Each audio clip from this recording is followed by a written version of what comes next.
All right. All right. My internet's a little weird, so I don't know how much of this, because basically stuff keeps crashing. It's OBS crashes and then kicks me off. I don't know. I already started this stream once, but it literally lasted like 1 minute. So let's just deal with it. We're listening to 939, Trump Biden debate. And I'm going to do some drawing. We're going to hopefully finish up the fish people video. So here we go. Andy in Kansas. Andy, it's time to pray. Andy in Kansas, you're on the air. Thanks for holding. Hello, Alex. I'm a first-time caller. I'm a huge fan. I love your work. Knowledge Fight. KnowledgeFight.com. I love you. Hey, everybody. Welcome back to Knowledge Fight. I'm Dan. I'm Jordan. We're a couple dudes like to sit around, worship at the altar of Selene, and talk a little bit about Alex Jones. Oh, indeed we are, Dan. Jordan. Jordan. I have a quick question for you. What's up? What's your bright spot today, buddy? Why don't you go first? Mine was going to be, and it's been on the calendar for a long time. It was going to be tennis. Sure. Because it's gonna be tomorrow's the Wimble start. The Wimble start. And then in a couple of weeks it'll be Wimbledon. You don't have any kids. You can't make jokes like that. Fair enough. That is bad material. All right. No, but instead something better happened. My wife, she has this exercise class she goes to. Bunch of gals working together, working out. It's great. And now she's like some sort of seabird. Every time she goes out, she brings something home for me. Something shiny. Like the donut. Yes, absolutely. Yeah, it's yeah. amazing. So now so yesterday she brought me flowers. She just brought this beautiful thing of flowers. It is amazing. It's the best. That is very sweet. That is very sweet. No school forever. No more school. No. Just her, like a seabird bringing me gifts. That's what I want. Go Absolutely. out, go to your exercise Have class fun. and find something. Bring me a shell. Yes, absolutely. So that is my bright spot. Easy. Okay. Well, I'm going to actually dovetail off that. Ooh. Because I'll make my bright spot that donut you brought me. Because it lived up to the hype. I texted you. So it was good. very, very good. Yeah. It was strong. It was very thoughtful. So thank you. Yeah, it's tough. Hey, It's Veronica. tough because I live close enough to those, and I wake up crazy early now that I could start doing that. But once Wait, those you got become a a regular fan for habit, your- you're You got a fan for my room. Guess what the model name is? Turbo Force. That's hilarious. You should call it Brain. You should get a humidifier that says Brain Force. It's like, do you need a fan? Do you need a humidifier? And then instead you could say, do you need some Turbo Force or some Brain Force? Anyway, good to see you. It was raining here all weekend, and the internet's so shit that I kept getting disconnected, so I just didn't even bother streaming. But I did do a lot of drawing and a lot of laying out on what's it called? On DaVinci Resolve. And if you're here, I will show you a little teaser. Oh shit.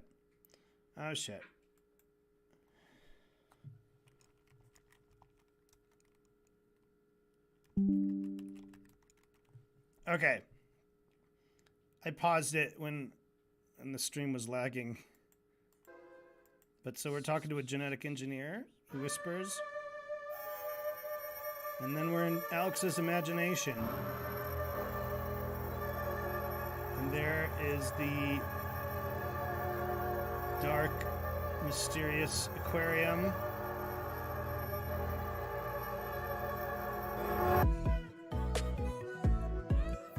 And right to our bright, colorful intro. Isn't that cool? I thought of this idea of juxtaposing like the Alex looking into the aquarium with Selene looking into a fish tank. So I just sort of invented that Dan has a goldfish. Yeah, but I think it works out. It's kind of cinematic. I sort of got inspired to kind of, because of Alex's whole over dramatic thing, it's clearly just like movies, you know? So we got that, and you've seen all this stuff. That none of this is new, but what I spent a lot of time with was that cold open, and we got the little fishies, and I did a bit of the Dan and Jordan stuff, but that's basically on the agenda today. I'm gonna do all the drawings and stuff and lay out Dan and Jordan. Which is kind of the tedious part. It's not that tedious, but there's just so many little things. Each time they talk or not, or don't talk, they're like moving or something. So it's like, I have to put some kind of frame, and I don't like do storyboards or stuff like that. I just sort of wing it. But I love this people food, fish food. He does think movies are real. Shape of Water. I don't know what that movie is, but he probably saw it. He's much more of a movie. He sees movies the way I saw movies as a child, where I'm like, oh, you know, like in that movie, that's real. Did you know that was real? Actually, that they really do that. I saw it in a movie. I think it's because he can just like, you can picture it. You can picture the movie. So I think contrary to like, it's like paradoxical, but I don't think Alex has a very good imagination. It's someone who like makes up bullshit for a living, you'd think would be imaginative and creative, but he's really not. All his shit is just bit from something else. It's something that he had to be shown or seen, as much as he'd like to think that he can intuit things and understand the deeper meaning of shit. He's just being strung along. Okay, so The Shape of Water. A woman falls in love with a fish man. Oh, okay. Or a man fish. Like imagine it's kind of a mermaid. There was a Bollywood movie where a woman was in love with a fly, and the fly like saved her life and stuff. It was very funny.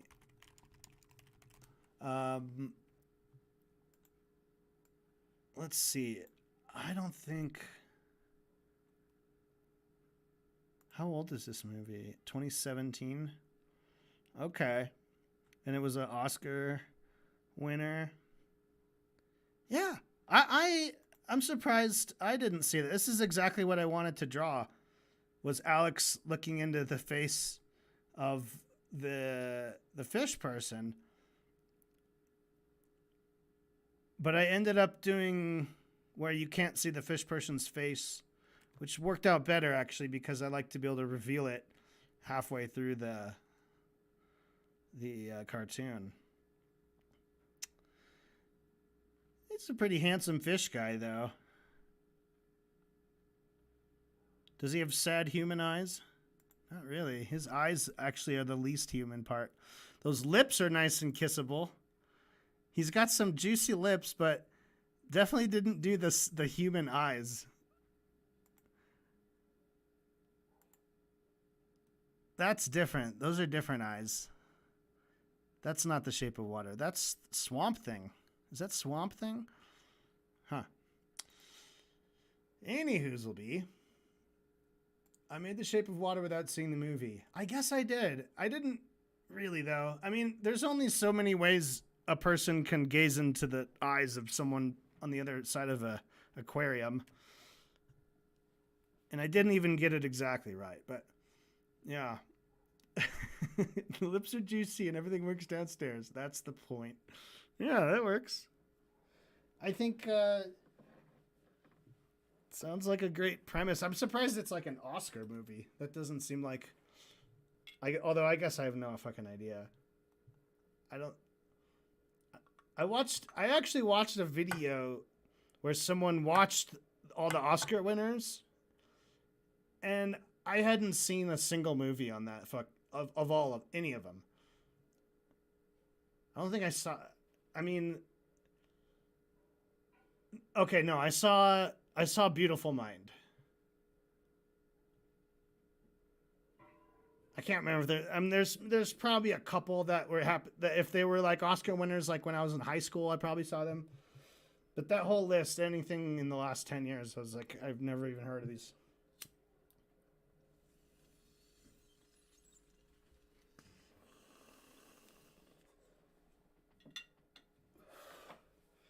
All right.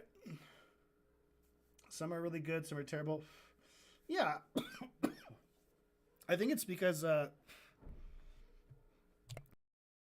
it's not a purely quality-based thing if you're a winner, right? It's entirely like political and like there's people bribing and I mean all this shit that Harvey Weinstein would do behind the scenes to try to like get his shit to like win. That's a recipe for shit. And it's also just so subjective. It's like, oh, this is what people want. They want this like you know, it's got to have like this certain actor in it and they have to have like a certain kind of scene. You know, it's like an Oscar moment. It's a weird kind of it's a weird thing to get obsessed over because at the end of the day, art is subjective and people like what they like and they don't like what they don't like. And even the new Eminem released a new song today and I was kind of excited to hear it. And I was a little disappointed that he's still talking about like, yeah, I'm the best. How come they don't say I'm the best one? You say these other rappers are good, but I'm better than them. Like, oh, cool. Good to hear it. Like, why don't artists grow old and like impart wisdom? Like, why don't they actually like say some shit? Like, hey, this is your song to say some shit. To like talk about life, anything. But, you know, actually, ever since he was like in his early 20s, he's been rich as a motherfucker. So he probably doesn't have any fucking wisdom. He still talks like a 14-year-old. In a way of like, oh my God, top 5, but I should be top 1 or at least top 3. Like, it doesn't make sense. It's so nonsensical. Like, you're trying to, like, what's the point of it? What's the fucking point of any of it? Like, you could get an objective answer if you, like, I guess if you got a bunch of people to say their opinions, everyone lists their top 5 rappers, and then we could calculate which names come up the most, and that would be like, okay, this is who everyone collectively thinks is the top 5, I guess. But then what? It's dinner time, and then we all fuck off and do something else. Like, it's just fine. Hip hop, even if hip hop is your whole life, it's still like a little tiny part of your life. Other than that, you gotta eat and shit and fucking walk around and do other stuff in the day. And it just seems like I don't know why I'm complaining. I just wasn't impressed by it. And it was musically like, meh. I didn't really like the chorus. Tobey Maguire got bit by a spider, but me, I got bit by a goat. Like, okay, that's kind of clever, sort of. I don't know why he's still calling him Tobey Maguire. Like, Tobey Maguire used to play Spider-Man. I think that was like 20 years ago, though, right? It's like if I call Batman like fucking who's the guy who played Batman like a long ass time ago. I don't know. I guess you can't. That maybe that is legal. Maybe that is allowed. Because if you want to drop the name of a superhero in your rap, I think the laws of wordplay. Michael Keaton, thank you, Keaton. It's like, where's that Keaton? What are you talking about? Batman. Or Adam West. Yeah, so I don't know. I take it back. I think that is fair to call out an actor because that's part of wordplay. That's part of like doing wordplay. And you need all the tools you can. Yeah, was there a new... Because I haven't seen this Flash movie, but I did watch some people talk about it, and they said that they're kind of bringing back all the... Because he travels through universes and time, so you get to see Adam West Batman and shit, and Michael Keaton Batman. I think that's kind of silly. I bet it's really just because people my age are, in general, I think, into nostalgia. I feel like I got all my nostalgia out in like the in my 20s. I'm not into it anymore. A few things make me nostalgic, but it's very fleeting and I don't really ever run towards it. You know? That's like, yeah, eat the member berries and I will step away. Because most of the shit, I'm sure everything I liked just doesn't age well. It hasn't aged well. Yeah, you're saying it's pure trash. That's good. I mean, it's good that I'm not missing anything. If you're like, oh my God, this is such a sensitive, amazing story. It stayed with me for weeks. It changed how I see my relationship with, you know, like those are the kind of movies. This is the kind of music. So in terms of recent hip hop releases, there was a song that also didn't really say anything, but I really like it. And that is by a guy called Tech-9, who is his little buddy. I can't remember. Tech-9 always does collabs. Like he's rarely, I don't think I've ever heard just a Tech-9 song. He's always like collabing with someone. He's hopping on someone's track. He just came out with this tune with this kid called Echo. And I'm just going to drop in the middle of this. This guy, Echo, can fucking spit. And he spits in a really similar pattern and groove as Tech-9. Which is exactly the shit that I really, really like the most in hip hop is really clever rhythm and grooves. How they do rhythm with their rhymes, right? Like I don't need no one. Solo in this bitch, I'm moving at light speed. It's a shame everybody in the game wanna hate, but there ain't no anyone who is in the vicinity. Enemies are plenty, I'm set and ready. And me and Tech is the equivalent to a Jason and Freddy. Deadly on the mic, I'm going to get another one and put in the zeitgeist. Turning a fucking hater around like telling them hi bye. Getting a hype, giving a mic, jumping a mind, one of a kind, fucking Einstein. Ooh, that kind of shit. Hater around like telling them.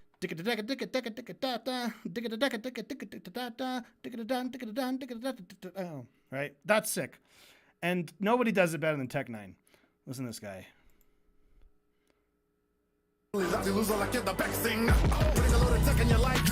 Especially when destiny invites the night comes. That will be necessity when trying to night go. Speed heavily next to me on the mic. No Tyson. Considering the bigger dream and spitters delivering. The bitter seem to be quitters and jitter when hitters sing. Trigger withering streams of the givers of littering. Censoring, gibberish, committer, and tittering. Okay. Yeah. Anyway, that shit makes me pop and bop and move my head and makes me want to hear it again. And when I listened to that Eminem track, I did none of those things. I was just kind of like, what are they saying? And then Eminem comes in like, man, I'm not the top 5. How can you say they're better than me? Like, shut the fuck up.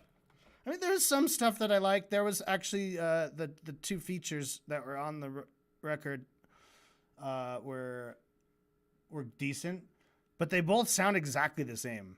It's 2 other young Detroit rappers on the track with them. They were great. Solid rhymes. Literally sound like the same guy. In fact, I was watching one reactor who thought it was one guy when it was the other guy. And then during the second guy's verse, he's like, oh my God, they're going back to back. They're trading bars. He thought that was 2 of them. and it was the one guy. Also, this is totally fine in recording, and people do it, but sometimes you don't want to make it super obvious in the recording, which is that you're cutting every single line, every bar. Like, he's editing over himself. So the song was clearly like recorded in little short takes. So it's like rah rah rah rah rah rah rah rah, okay, and then rah rah rah rah rah rah rah rah, and then they like went and edited it and put it on the beat properly, right? So if you do that too much and it's too obvious, then it stops feeling like this amazing piece of art where someone is going to like lyrically, at least most of that, sing it all, right? Without a breath.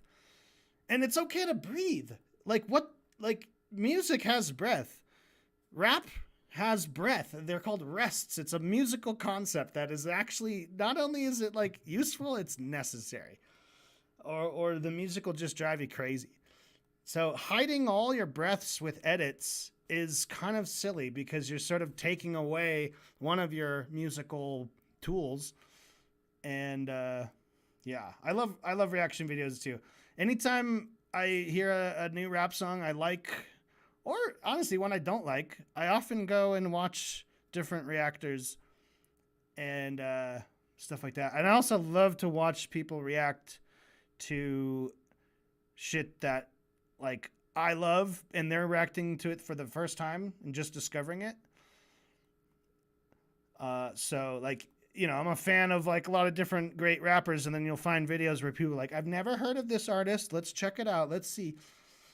That's endlessly interesting to me because it's like how you always want to do that with your friend, but then it's always awkward because it's like you sit down with it and play with it and you're looking at them. But it turns out you could just watch someone else go ahead and do that for you. They're happy to do it. If it's a new song or an old song, yeah. I mean, it's like once you get into it, you start thinking like, I'd kind of like to hear what this person has to say about this other thing because I've heard what they said about this. So here are my notes. This is everything I have to draw. So when it says D and J, it's like I need to draw like a still where they'll be saying these lines. And I have to figure out how their bodies are going to look.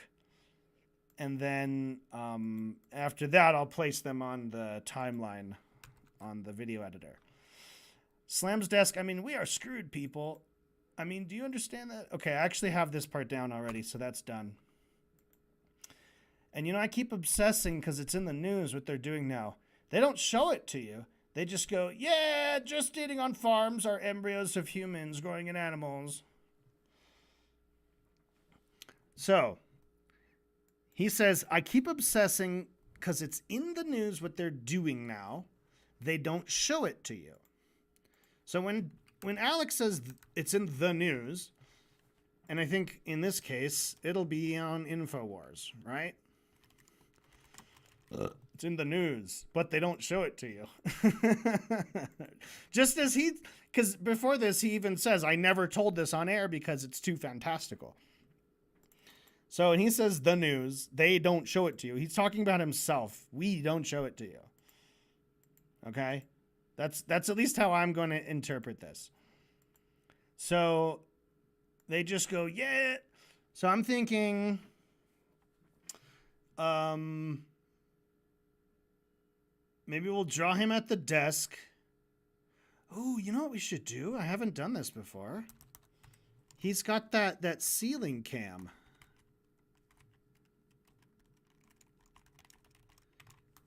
Right? He's got the ceiling cam. So maybe if we're looking at Alex in his usual pose, he's got that stack of papers next to him, right? So what if the camera were up here looking down? What would it see? See the black table. We'd see Alex's little hands. And then we'd see this stack of papers with the article on top. And the article says as a headline, yeah, gestating on farms are embryos of humans growing in animals. And then when there's supposed to be a picture, it'll just say like photo not found.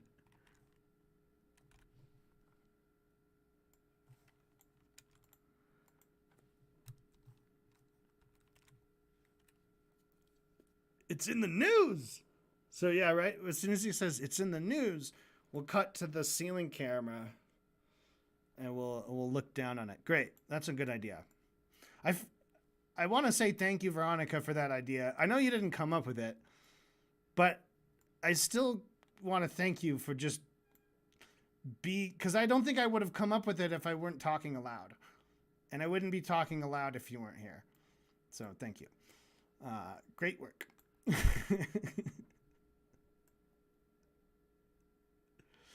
All right. Okay, so that being said, Veronica, if you want me to react to something, let me know someday. I'm not right now. I'm gonna do drawing and stuff. But in case there's if there's no reactors out there watching the thing you want to see, I'll react to it. All right, cool. So I'm gonna get my drink. Let's throw the podcast back on. I'll get my drink. We'll get settled in. We're listening to 939. Yeah, I got the text up. Good. Health kind of takes a hit if you donut every day. Got to keep the donut special, as they say. Absolutely. So it's a Wimbledon donut. It's a Wimbledon. So, Jordan, today we have an episode to go over. Okay. And we're going to be talking about the day of the debate. Oh God. Oh, God, no. Yeah, unfortunately, All right. this must be done. Okay. So we're going to be talking about the 27th, which was Thursday, and Alex's show during the day, and then he came back and did some live coverage of the debate. Oh, my God. And so we'll talk about that. Now, I'm going to admit this off the bat. Okay. Just right out front. Sure. We're not going to cover the debate in full detail. Sure.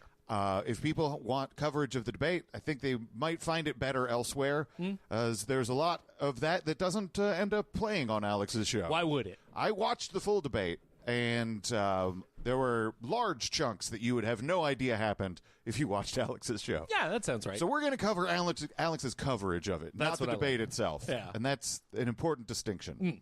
But before we get down to all this, let's take a moment to say hello to some new wonks. Ooh, that's a great idea. So first, the household of Tall, Bard, and Cinnamon. Thank you so much. You're now a policy wonk. I'm a policy wonk. Thank you very much. Thank you. Next, Tronchnado. Thank Okay, the podcast should be playing. Veronica, if it wasn't playing just now, let me know. I'm gonna basically listen to with speakers, so I'm gonna keep my mic muted while the pod is playing, but I'll be keeping an eye on the chat. Thank you so much. You're now a policy wonk. I'm a policy wonk. Thank you very much. Thank you. Next, hey, Knowledge Fight. I'm a first-time wonker. I'm a huge fan. I love your work. Thank you so much. You're now a policy wonk. I'm a policy wonk. Thank you very much. Thank you. And dinosaurs are crying because the moon is on fire. Thank you so much. You're now a policy wonk. I'm a policy wonk. Thank you very much. Thank you. Also, we got a technical credit in the next, Jordan. So thank you so much to Jar Jar Binks has a puka shell necklace and a Squatch tramp stamp. Thank you so much. You are now a technocrat. I'm a policy wonk. 4 stars. Go home to your mother and tell her you're brilliant. Someone sodomite sent me a bucket of poop. Daddy Shark. Bum, bum, bum, bum, bum. Jar Jar Binks has a Caribbean black accent. He's a loser little titty baby. I don't want to hate black people. I renounce Jesus Christ. Thank you so much. Yes, thank you very much. So, obviously, I think that there was a lot of fallout after the debate. Sure. Let's say you know, Trump and Biden had their first debate, and I think there was a lot of disappointment that people experienced. I'm shocked to discover he's old. It did not change a lot of my opinions vis-a-vis policies and stuff. Yeah. But Biden did come off as a bit older than Trump, definitely. And I think that is inescapable.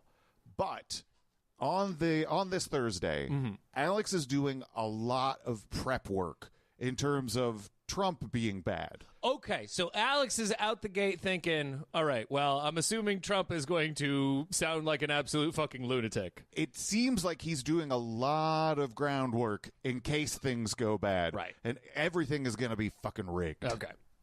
It's going to be massive. And coming up, I'm going to lay out how they're planning to rig it, how they're planning to manipulate it. And it's all hiding in plain view. And you will see this tonight.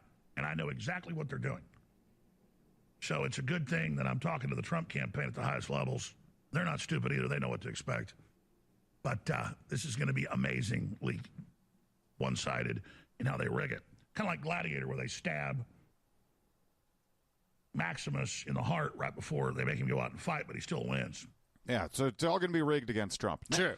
when I heard that, and Alex makes this Gladiator reference again later, Sure. and I thought, now that I know something about Dune, this is a perfect place for a Dune reference. This is a pretty good place for a Dune reference. You could easily work in the Harkonnens there. Come on, Alex. You can't be out-duned by Dan. That's no good. I like this. I like this new Dune Dan. So yeah, I'm punching up some of his reference.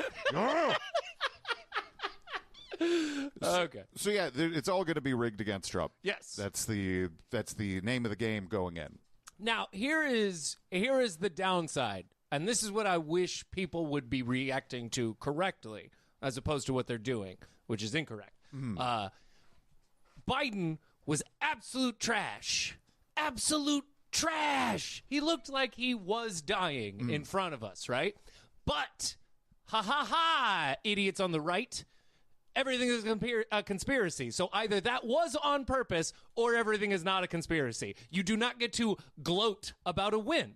That's how conspiracy works. Well, your thoughts on this are really complicated, and I think we can revisit them as we go along because there's a divide sort of in that. There is a voice that we'll hear later that is theorizing that it was all a setup against Biden, in order to make him look bad. Okay. In order to justify replacing him with somebody else. Okay, now I'm listening. So there's a conspiracy on top of I like that. everything, no matter how you slice it. Yeah, I like that. Okay. Yeah. So I don't know if you remember, but on our last episode, Alex said, tomorrow I'm going to cover the FEMA camps. Yes, I can't do it today, so I'm going to do it tomorrow. Have time. So here's where we're at today. Okay. Now, that said, I'm going to keep my promise today and cover the FEMA camps. But I'm going to do the real deep dive tomorrow, and the reason for that is I asked Rob Dew, who's made 3 of my 5 police state films with me. He's been here 15 years. He stayed up here till midnight last night to just get me the basics of government documents, clips, congressional hearings, admissions, where the camps are, how they're for the American people. He literally, when I got in here this morning, had over 1,000 pages of documents. And I know the documents from history and understand them, but I spent time trying to reassess it and get ready. And I said, there's no way we can do this today. There's no way. It's just too much. Rob Dew brought me too much. Remember back when they were trying to pretend that Rob Dew didn't work there anymore during the trials? That. Yeah, he was that was fun. A complete stranger. Never even seen the guy. Who's that? Never even heard of the guy. Cousin of who? What? So we're going to do it tomorrow. Okay. Oh, boy. Now, it can't possibly be. It cannot possibly be.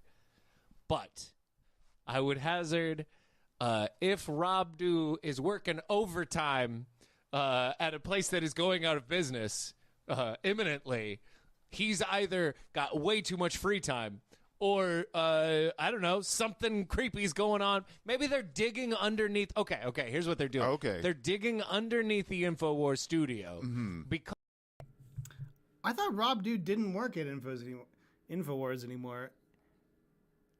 Eerily, right before and then after the trials, he had a job with InfoWars, but not during the trials when he was supposed to actually be there and testify. I bet he's up to some shit. He must have some fucking fucked up skeletons in his closet. Rob Dew. What a piece of shit. because there is a bank next door with the vault underground. That's the only way to get up through it. Right. All right. Right. I understand where you're going with this. You see what I'm saying? I do. Okay. I think it's more likely that Rob Dew is busy digging underground. Same tunnel scheme that you're Sure, talking about. sure. But it ends up in Round Rock at Dr. Jones Naturals as opposed to a bag vault. You might have a interesting. relationship with them. Well, I'm sure we'll never have to worry about it being a legal matter. Probably not. Yeah. So CNN is going to screw over Trump. He's walking into a trap is the basic theme that Alex is trying to convey. Sure. Well, Trump in Atlanta tonight is marching into a hornet's nest of CNN globalist operatives, the intelligence agencies, God knows what. They're going to be always fading down his mic, even when he's talking, so it's low and doesn't sound effective. I saw that in the last debates, 2016, 2020. It's what they do. So they'll be riding his mic back so it's muffled. They'll turn down the highs and the lows, so it's it'll be obvious. Biden will be crisp. And then they've got a faded mute button where it turns down his audio 90% from 50%, where whenever they give more time or let Biden respond but don't let Trump, that's how they're going to game it, is by the moderators. That's one level. And then they're going to cut and show Trump when he's trying to respond to Biden, cutting him off or lying, and just show Trump like a mime talking. And the story will be Trump looked like a fool trying to dominate, but CNN stood up to him and he didn't run over them like a bull in a china shop. Boy, didn't he look stupid. Oh, man. All these predictions, not quite accurate. I wonder, I imagine, and honestly, I think that's the least believable thing I can think of for Alex to say. There will be a headline saying CNN has a backbone. Never. Never going to happen in my lifetime. Not going to happen. I think that Alex recognized that Trump's most likely thing that he would do that would be bad would be yell and act like a dick. Probably. And so Alex is trying to sort of give a preemptive way to play that ball, right? If that's the way things go. Sure. Although I do think it would be really fun if Trump actually did do mime work during the debate. He was in a box. I remember the 2016 when he was looming behind Hillary. That was some mime work. Yeah. That's there. I mean, at the very least, it stayed with me. Yeah. That enduring image. Yeah, there's not as much menace, that like visual menace that necessarily comes from this 2024 debate. Yeah. So CNN has got some other tricks up their sleeve that Alex thinks they're going to pull. What else they got? And what CNN's going to do, and we're going to try to take time tonight. In fact, somebody in the crew can do this. Get a stopwatch out, digital. Have a piece of paper. We won't get it exactly to the second, but we'll get a general thing. So, how long did Trump talk? How long are the moderators talking? How long is Trump talking? And I predict that Trump will speak 31% of the time and will be talked over, and they won't mute Biden. We'll do it a few times, but not most of the time. He'll speak 31% of the time.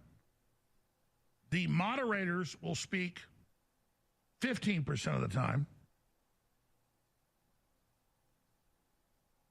And the vast majority of the time, 50+% of the time, it will be Joe Biden. I'm making that prediction right here. Cool.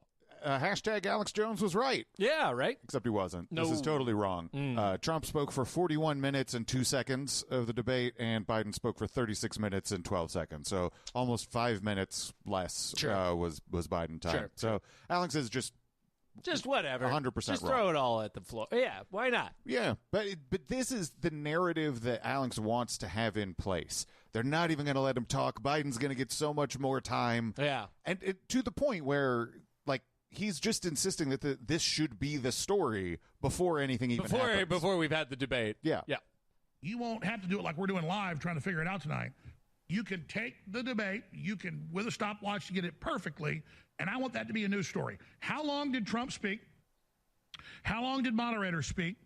How long did Biden speak? And I bet you my bottom dollar, Joe Biden will talk over 50% of the time. The moderators will talk 15% of the time. And Trump will get right around 31%. Watch it happen.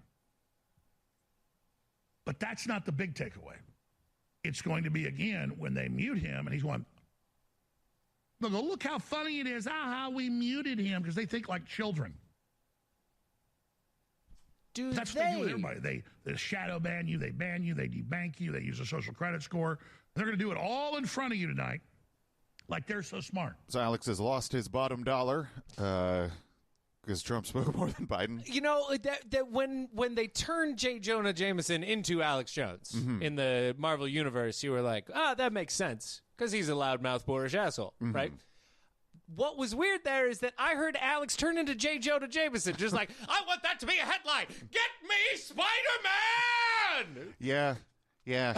Alex, I mean, it's so much It does have the print media feel. Yeah, it's. I want this all over the front page. Yeah, absolutely. It's just got that vibe. Like, here's what's going to be on the front page tomorrow, everybody. Yeah, it's just amazing. Yeah. Dewey defeats Truman. I don't think that the time difference story was on the front page. I strongly suggest that. Probably. And you're going to have to drop that at some point. I imagine so. Alex doesn't pretty much for the entire time that we're going to be talking about today. Sure.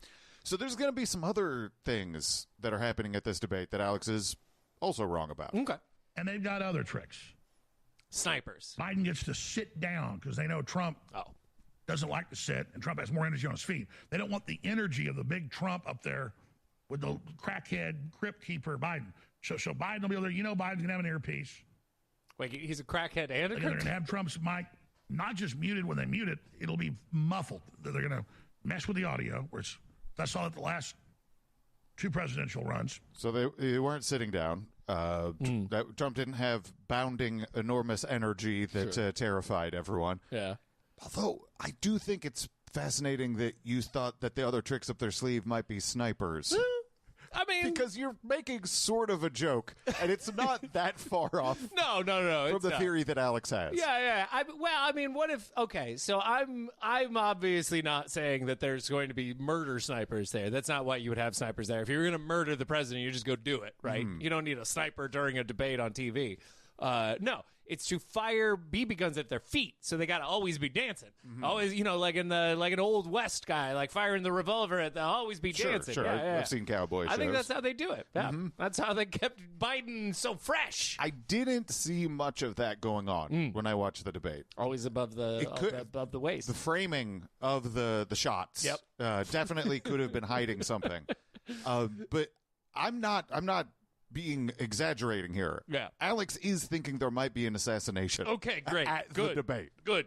That's a great place for They it. could kill Trump tonight. I mean, that's on the table. But I think they're going to kill Joe Biden. I think that's how they remove him instead of removing him at the convention to make them look like victims. They could kill Biden tonight. I'm not saying it's going to happen. I'm just saying I picked that up from all the evidence, everything. When I really just sit back for hours sometimes in a chair thinking about all the knowledge I've got and how much research I do, and I just go, kill Biden. Yeah, they'll kill Biden. They'll blame it on us. That's one of their big juicies. They're thinking about it. That's one of their cards in their little paw. They've got that. I just do some imagining, and then I talk shit and pretend that it's based on research. It is so funny. It's so funny to listen to that now, especially because it is like, listen, nobody would kill him. But if he died, everybody would be like, well, that's one problem we don't have to solve anymore. Now it's taken care of. We don't need to worry about it. It's Nobody wants him to nobody wants to kill him. But if he were to die of, say, being 1,000,000 years old. Well, but like, okay, there's going to be an assassination at the debate that's live on air. Yeah, were you? That's great in a movie. Yeah. Dude, this is like real world. This is ridiculous. Because you would do it on live TV to like get people's attention or whatever. But if you assassinate the president, you got it. There's attention. You're gonna get there. You don't need the extra like. Well, we better be on TV. Yeah, you'll be fine. I get where Alex is coming from, and this is like an entertaining way to keep people interested in his content and talk shit and all this. But it's kind of ridiculous in hindsight. And there's something about that that's so weird that like. When he says, I just sit back and I think from all the research and all this, all these things, all my knowledge. Dreams. That, of course they could kill Biden. Yeah, maybe kill Trump. When I would hear that years and years ago, there's a part of me that would be like, I wonder what kind of research he's done. But now it's so different. Like, I've checked. Yeah. It's nothing. Nothing. He has not done anything. Experience it very differently. Here's the thing about the assassinations, though, which I don't like. And it shows a bias on Alex's part that I think is a massive weakness. He's obviously thinking guns. Obviously. He's thinking long gun from a distance. Well, you'd have to because they'd need to use the assassination to try and take away the Second Amendment, so it would have to be done with a gun. Right. But I'm telling you, if you are going to kill the president during a live televised debate, it's got to be poison from the glass of water. And then he chokes all dramatically, and everybody's like, oh, that's how you do it. Joffrey kind of I situation. mean, if you shoot him, it's just like, that's gross. Nobody wants to see that. But it's high drama if he chokes in front of our eyes, and it's, oh, no, the president. Or hoisted piano dropping. Now, that's okay. That's just too fun. You can't have that much fun anymore. Yeah. That's because of wokeness, Dan. It's true. Wokeness can't took away drop hoisted it. pianos. So Alex, he talks about how he can't run away from a fight. Sure. And I don't know. I just thought this was kind of dumb. I mean, I don't know about you folks. I can't take, some guy might be 6'7" and look like, the Terminator. And he comes up and starts a fight with me. I don't even know how to back down. I just attack. And that's just who I am. And at Well, then 20, get I'd away win. from people. At 50, probably wouldn't, but it doesn't matter. You're going to get hurt. Like, when I grew up in Dallas, I got a lot of fights. I'm not saying I'm the toughest guy around, but the bigger and meaner the guy was, he went to the hospital or was in a coma, because that was when I turned it loose and jumped up on top of them like a gorilla and slammed their head down the ground so fast and just ripped their nose off their face, because I'm dialed in, folks. I'm not here to back down. I'm not here to roll over. And I don't know how to run. That I believe. In fact, I wish a lot of my life I knew how to back up. Because you have fight or flight. Flight's a good thing. My problem is, and when somebody connects on me with a big hit, man, they're about to get hurt. They better know what they're doing. They better be ready to fight for their life, because they got to guard themselves for true, because they're about to get attacked by a gorilla that has no governor, no controls, and is absolutely savage. And they know in my information it's the same, and that's why they don't like me. Yeah, unless you do a podcast about me for 7 years, So then I'll just ignore you. I won't say I will be too afraid to say your name. And if I hear your name, I'll hang up on you. If I hear anybody say your names, I'll run away. I will guard myself for true. Yeah, absolutely. Oh, that's such the most annoying. Like, of all the things that I hate about dudes as like a dude, thing. Like, whenever I did, because I used to do the martial arts when I was younger, did the whole thing. There were those guys that were just always like, hey, listen, man, I may not be a great fighter, but you better fucking kill me. Right. Because I'm crazy. I'll never stop coming. And you're like, Jesus Christ, just get a sandwich. Do something other than. It was Congo. It was probably also Planet of the Apes, and it was also probably some of the King Kong movies, especially the later ones made in the modern era that give a more hyper-realistic look to the monkey. What other good ape movies are there? I don't know. I mean, and from what I know, gorillas aren't like particular. I mean, they would fuck up a human, but they have never done that really in the wild, at least that I know of. Yeah, because I mean, he definitely thinks like because they're the strongest, and they maybe have the most potential for destruction, I guess, that therefore they are the one you go for. But like, real gorillas aren't like running out and attacking people. They are pretty peaceful, from what I know. And all I know is from what I've seen in movies too. But I also watch like documentaries, so I don't know. Yell at me about how a fight would go. Right. It's a little.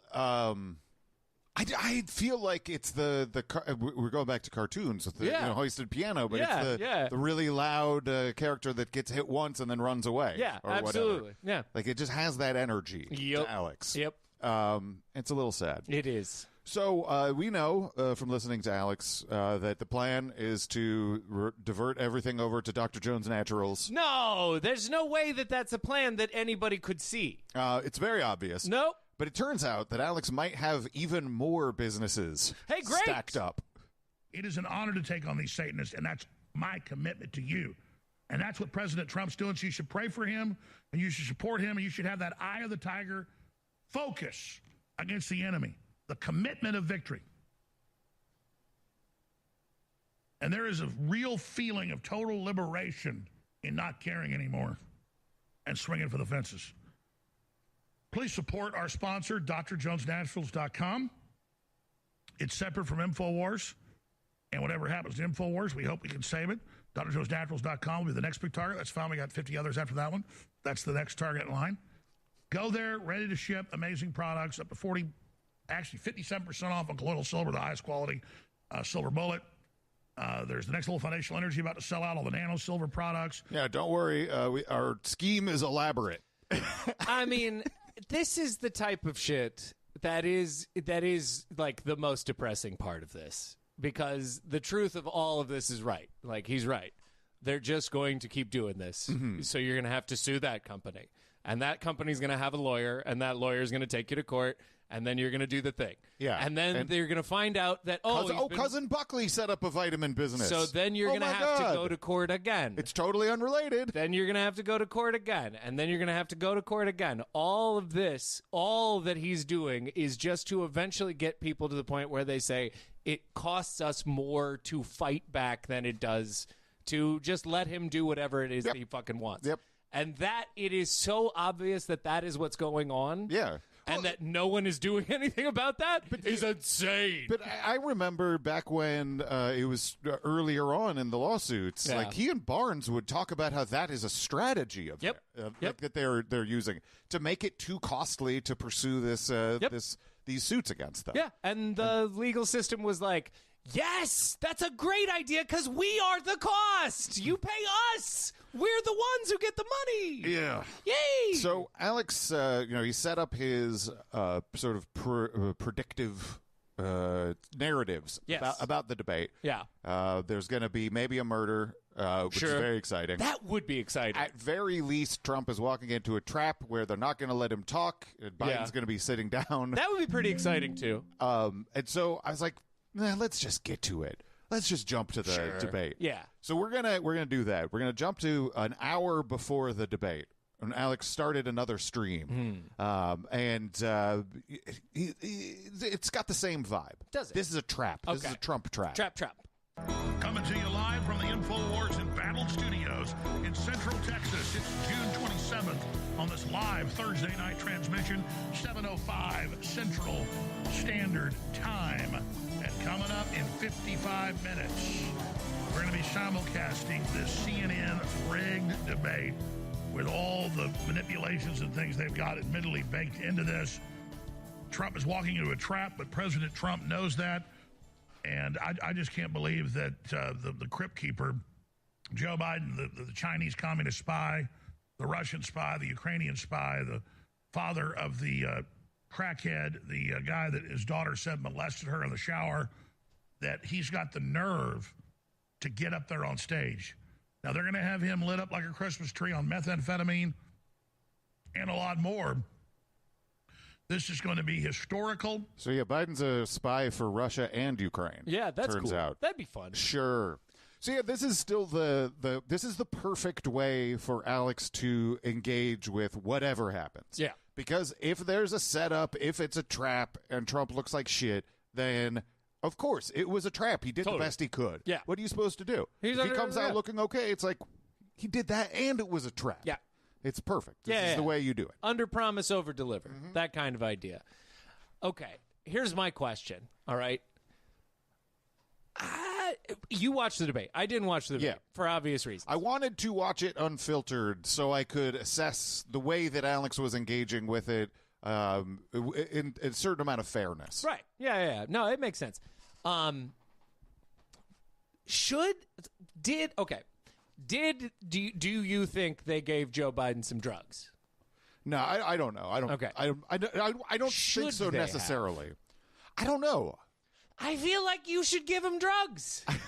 I feel like you give him drugs. Performance-enhancing drugs or just drugs he should be on? I mean, you name it. There's whatever you got, whatever you want, you go for it. I don't think he was on methamphetamine. Give him some Adderall. Give him something. Give him something to go. You know what I'm saying? No, I didn't get the sense that he was drugged up or anything, and I also didn't get the sense that he, like, when people will say that he has like senility or anything. I didn't get the sense that that was the case. Yeah. For the most part, his thoughts made sense. Sure. And the ideas that he was communicating made sense. Yeah. There's just some misspeaking, and a couple times it looked like he lost his train of thought. Yeah. There were a couple times where I was like, well, that's going to be a meme for sure. Sure. You know, but I don't know. I think there's a lot of overstating of, like, him seeming fucked up. I mean, listen, okay. JFK got on TV and was so fuckable he became president, all right? Joe Biden got on TV and is so old he might not become president again, all right? That's basically what it is. I understand there's other words that people like to say. Yeah, I'm not sure how damaging it is. I know that there's a lot of conversation that has happened in the aftermath of the debate. Sure. It is, people being, is this going to really, really hurt Biden's chances? Sure. I'm not sure. I don't know. It's not certain to me. I mean, that's kind of also why I didn't watch the debate, is because as far as I'm aware, this is what I've been told on the never ending quest to get Jordan to think that the lesser of two evils is fine. Mm-hmm. One side is Biden, and he's going to do the thing, all right? And then the other side is Trump, who is going to essentially dismantle the country, punish all of the current politicians for whatever failures they might have occurred, real or imagined, and then, I guess, sell us off for parts, right? That's what so I don't understand a debate where, like, the idea is, like, what's your foreign policy? My foreign policy is I'm going to sell New York City to a billionaire from Saudi Arabia. What do you think my fucking foreign policy is? Right. Yeah, it's absurd to have these two basically disparate realities try and debate. What are we doing? It's nonsensical. Yeah. I think that everybody who is paying attention and engaged knows what they believe before the debate. Totally. And I don't think it's going to change that. Yeah, I don't know. I mean, it would make sense if it was honest and it was like, hey, Trump, who are you going to take out first? Or like, hey, Biden, how do you feel about all the war crimes you're committing? You know, that'd be fine. Well, but it's not that's that. not going to be on CNN. It's going to be people being like, what do you think about the tax rate? What are you talking about? But then I found out it was about golf scores. Well, that makes more sense. That does come up that makes more sense. We'll deal with that when it happens. Yeah. But for now, Bobby Barnes is on. Okay. Now, if we know one thing about Barnes, it's that he's a bad lawyer. True. But if we know two things, it's that he's a bad lawyer and a good gambler. He is a good gambler. He's a noted political gambler. He's good. And so he makes a prediction about the debate. All right. And he would lose. We're going to be giving commentary. I'll be pointing out obvious scams. They've got mute buttons they're going to be using predominantly, obviously, on Trump. They're going to try to cut him off and have him talking with the sound turned off to make him look like a fool. That'll be a big takeaway they're going to push. Also, Trump has a gag order on him still from the New York conviction. So watch Biden bring up the trial and then hoping that Trump violates the gag order so they can throw him in jail that way. Robert Barnes, who is accurate about 95% of the time, predicts that there is a very good chance that tonight Trump will announce his VP to steal the show. Yep. That prediction would not be that would you'd lose that bet. No good. No VP announcement. Nope. Gambler. Just two old men yelling about golf. Yeah. Barnes must be in the it's in the 5% that he's wrong about. Yeah, 95% of the time he's right, but that's not all the time. Maintains that 95% batting average all the time. So in order to kill some time before we get to the debate, because Alex is on early, he goes to Twitter, and we have some spaces, folks. And so here's the first caller. Well, let's start out with Kristen Megan. Kristen Megan, if you're still there, go ahead and unmute yourself and say what you have to say. Yeah, I'm so glad that you're doing this space. And I was just listening to the commentary, and what I'm thinking about this debate is, first off, multiple things. One, all the lies that are shared through the ads and any gaffes or speeches that Biden gives, he's not ever instantly fact-checked. So although they're doing the muting of the microphone, hopefully Trump is able to, on the spot, be basically a community notes fact-checker. But also, we all know a history that Biden gets very irate and angry when things don't go his way. I have a father who has dementia. I've seen it myself, the lashes out of anger. And I would not be surprised to see him basically lose his shit on Trump and really show that he's not some just old, frail man. But I think his true colors show and it's not just because of the dementia. So this is going to be very interesting. And as a libertarian, it's just really funny because many of us have issues with Trump, but all these attacks are just bringing us closer and closer to just wanting to support and donate toward him. You sound like a principled libertarian. Wow. So, as a libertarian, I want to give my money to Donald Trump. Yeah. Cool. Yep. A bit wrong. He didn't. Biden didn't lose his shit. No. He did end up saying that Trump had the morals of an alley cat. So that was. That's what he's got? Yeah. Oh, boy. Oh, we're in for a great president. Whatever's coming down the pipe is going to be good stuff. He did say that he's never heard so much malarkey, and so we got some of that. All right. But all right. He played the hits. Yeah, it was not a violent lashing out. Certainly losing his shit, and then. If anybody really needs that real-time fact-checking, it's Trump. He lied his ass off pretty much the entire time. Yeah. And there wasn't any pushback from the moderators, which is a real criticism that people had of the premise of the debate to begin with. Yeah. And how it played out. Trump was just allowed to say whatever the fuck he wanted. Yeah. And there was very, very minimal amounts of bringing reality to bear on his comments. Yeah. Yeah. I mean, really, at this point, the only good thing, or the only thing CNN is good for is hopefully eventually they'll have us back on so I can say Joe Walsh is a trash dick. Yeah, you missed your shot. I know. That's probably not going to happen again. Probably not. Fuck. So we get another person from Twitter. Yeah. This guy's a colonel. Sure. And Lieutenant colonel or just regular colonel? I think he's a full colonel. KFC? Yep. Okay. And he has a dumb idea. Okay. A couple things that kind of ran through my head as that kind of came out today, especially with I'm hearing there's a 1 to 2 minute delay, right? So if that's the case, I'm worried about Trump's physical safety in there, right? He's isolated in that room with people. I hope the Secret Service his detail are within arm's reach of him at all time. And frankly, they probably should have their guns trained on any live human on the being president, obviously. And Colonel, let me just stop because you're so dead on, and I forgot to mention that. They announced this morning, normally for TV, there's a 10-second delay. We have a 10-second. It's FCC. People that are just internet go, why can't you cuss or why is there a delay? It's the law. We have a 10-second delay. Nobody runs more than a 15-second. The NFL does that for whatever weird reasons. Nobody runs a 30-second or 1 minute or 2 minute. I saw that. A 2-minute delay, that is weird. It's weird that Alex never, first of all, it's not a law that you can't cuss on the radio. It is a policy of FCC guidelines and all that shit. And you can be fined for, airspace wave violations and shit like that. But if Alex believes that it's actually against the law to say fuck on the radio, shouldn't he, fight against that? Like the free speech absolutist? I don't know. Just a thought. That is unprecedented. Well, why? What are they scared is going to be said that they may want to just shut everything down, Colonel? I think one would be basic risk mitigation, which is Joe Biden collapses on stage, right? Because he can't stand up for 90 minutes. He poops his pants because he did in front of the Pope and other folks, right? So we know he's got all those issues going on. Or Biden goes completely spacey, and they just need to stop the production for a minute to try to see if they can get him back online. There's no coming back from that anyway. But what I am concerned about, because because no other cameras are allowed in, it gives them total control, which shows how they're gambling with this hopped up dementia patient. This guy's smart.